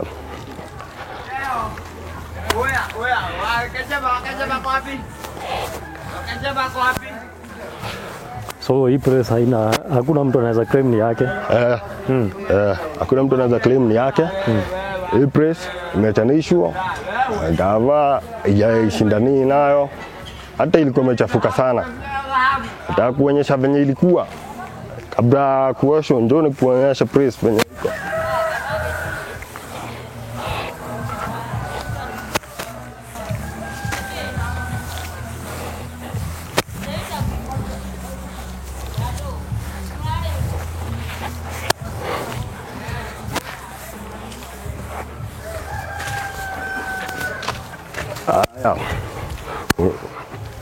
Unaona huko tumeng'arisha. Kulikuwa kuna kaidi.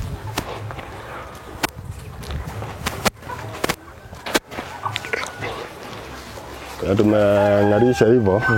Ilianzia hivi. Huku ni kwenye hatujafika. Huku ni kwenye hatujafika. Lakini tunataka pia pia hadi huku hivi tutasafisha. So starting point kulikuwa unakaa hivi. Hii ni kinyesi iko juu. Na mama uchafu. Gavai achanisha ya hizi lands. Achanisha hizi lands. Najua watu wengi mzee tumejipata tu ghetto. Ni kujipata. Watu wengi hawana shamba. Hauna mahali unaweza wekwa. So maghetto youth wameamua kupotelea places kaa hizi. Sasa hizi ndizo takataka zenye unataka kuzitoa huku sasa. Hizi nataka kuziondoa. Kule saa kulikuwa kuna kaa hivi. Zima takataka. Ndio kutembeza. Takataka yote nataka kuondoa pia huku kukaa kule mbele. Watu wanaharibu sana, watu wanachafua sana mazingira. Na wanda nilikuja na jina walinda mazingira. Watu wanaharibu sana mazingira. Wamefanya huku choo. Sababu angalia mbolea kaa hii na komadi tunalipa. Bali panaishiwa ni watu. Haribia huwa ilianzia huku. Huko hadi maji ya mvua yote inakuja hapa. Kuna kolera.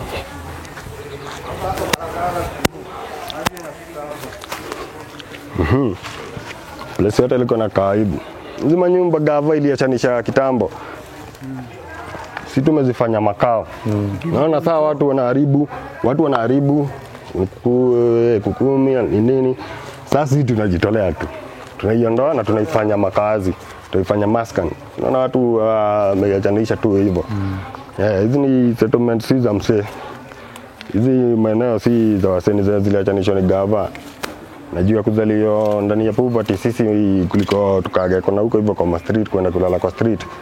Wamenisikia tukuje turekebishe hizi area na tuzifanye makao.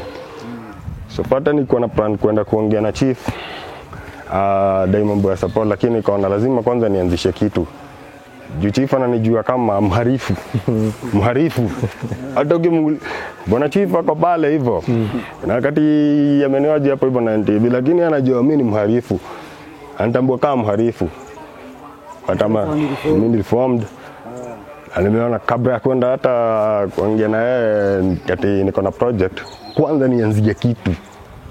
Anda hawa walipwi sisi tunafanya kazi ya kulipa hivyo. Jitolea tu hivyo. Ama kujitolea ni wito, ni sauti niliwarushia njooni na nikawaanzilisha, nikaanzia hii kitu ndio ikuwa sisi na wapeleka hatuna magwanda, tunatumia hadi mikono saa zingine wacheki. Hata gwanda yote kama mask hatuna za tumeingia tu na mkono tu, tunaona tunaoga tu. Ni kurisk bado. Aniulize hii project yenu mnaona kama inaweza tumia pesa ngapi? This project. Ama mlikuwa mmebudget pesa ngapi? Our budget. Hapo kujafika mwisho calculator.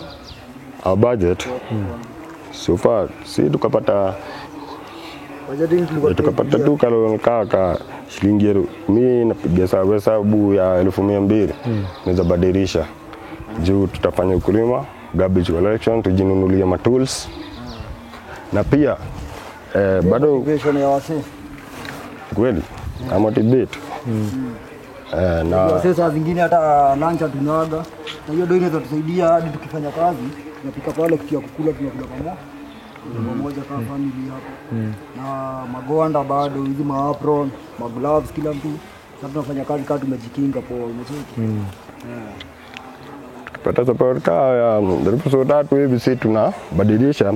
Bado sisi nimezindua kumenta wase kunicha talents kwa jua kwa mimi ni msanii, pata pale YouTube platforms zote nitakuchapia link mimi ni msanii, na pia kuna wengine nimefanya wasanii. Naonyesha hii kitu kando na kusema ni talent pia ni ability.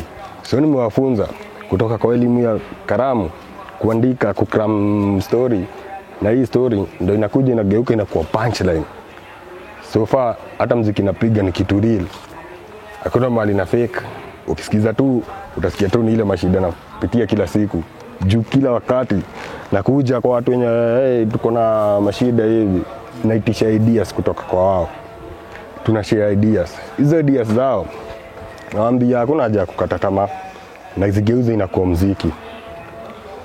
Utasikia tu kwa punchlines zingine, nasikia tu ni tunajiongelelea sisi. Life experience yani mambo tumepitia. Juu nika tumesaurika. Hatuna jobs. Hatuna kitu tujaajiliwa. So for education hatujaza si watu wamesoma kabisa. Mimi ni class 8 dropout. Lakini pia hata kama sikuenda secondary, niko na wengine walifika university wamesoma. Kwa huyo anaitwa Mfasa wamesoma. Wako na hadi shahada za juu lakini hawana kazi. Kampuni nimepiga. Hadi kampuni nimekuwa pale Maseno pale hivi. Cheki. Niweza kupata wera bado ni noma. Nimepata vizuri minus material. Bado nikirudi kidogo lazima tuchangamke. Huwezi kaa hivyo idol ati tumekosa job, huwezi lose hope. Kweli. Kama umechoka na una hela, inabidi unafanya kitu yenye iko hapa karibu. Hata environment. So sina watu wenye ati hatujasoma. Pia wengine wenye wamesoma, wako na shahada za juu, lakini ajira hakuna. Ile Ndio maana mmeamua kujituma. Huu ni wito. Nilipuliza baragumu nao wakaitika. Huu ni wito. Lazima niingianze huu ni wito. Njooni tubadilisha mazingira. Njooni tujiajiri. Na hiyo Sasa mazingira zile challenge mnapita ni kukosa hizo mapepasi na ma gloves. challenges ni capital. Hii kitu tumeanzisha tu hivi tu na uwezo wetu, na ni kitu seti ni vile tulikuwa na do. Na umejaribu kuongea na maybe MCA ama governor ama nani? Hatuwafikia watu, kuwafikia watu lazima kuwa na connection.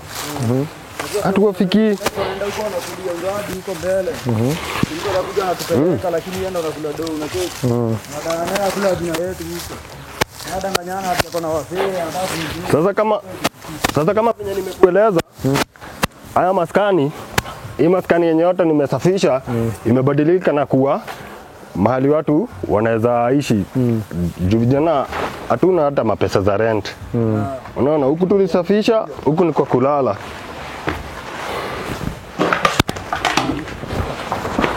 Vijana hatuna rent.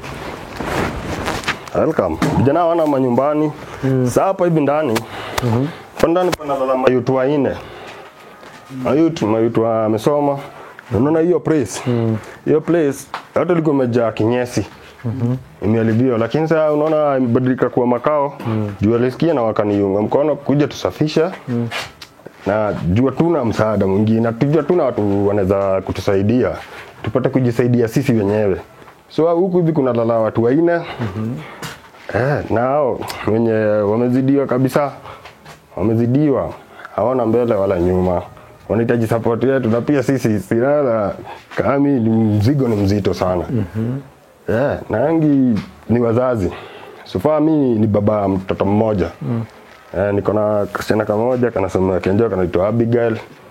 So nabeba mashida ya shule na pia ya kikosi hii yenye nimeanzisha ifanye mambo ya usafi. So mimi usafi ni kitu ya maana. Hapa pamebadilika kuwa makao. Hapo awali palikuwa pana vunda, hata ungekaribia hapa. Yaani nyumba ya kwanza, nzoni kuonyesha. Zima nyumba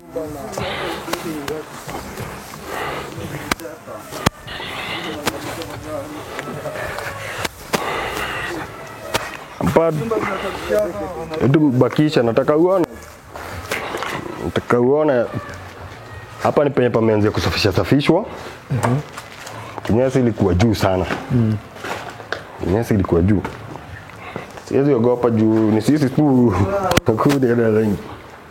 Hapa tu fagia nusu ilikuwa kubwa. Sofa hapa nataka pangare pia. Iko maskani ya mtu mwingine. Tupatie kijana kaa huyo Amin. Kuna mashida za rent na huko hivyo. Tafuta mabati ama magunia tuwekelee hivi pakisafika. Ni kitu tushaanzia. Haya. Turudi.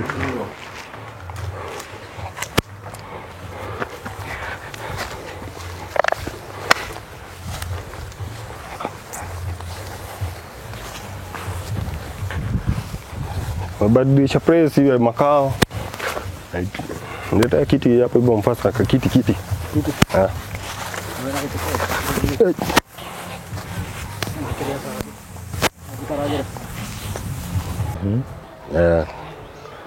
Shule ni mimi naiangaliaga. Na security ya hiyo area. Yes, thengi muno kamande ni gwetekera guka haha na ukorwo ukiiturura. Mwiroreri hau naho tugutiriha tabarĩra itũ ya muthenya wa umuthi ni gikiumira nguririkanie njatagwo wa andũ wa Mondi. Nginya hĩndĩ ĩngĩ mwiroreri tweregane.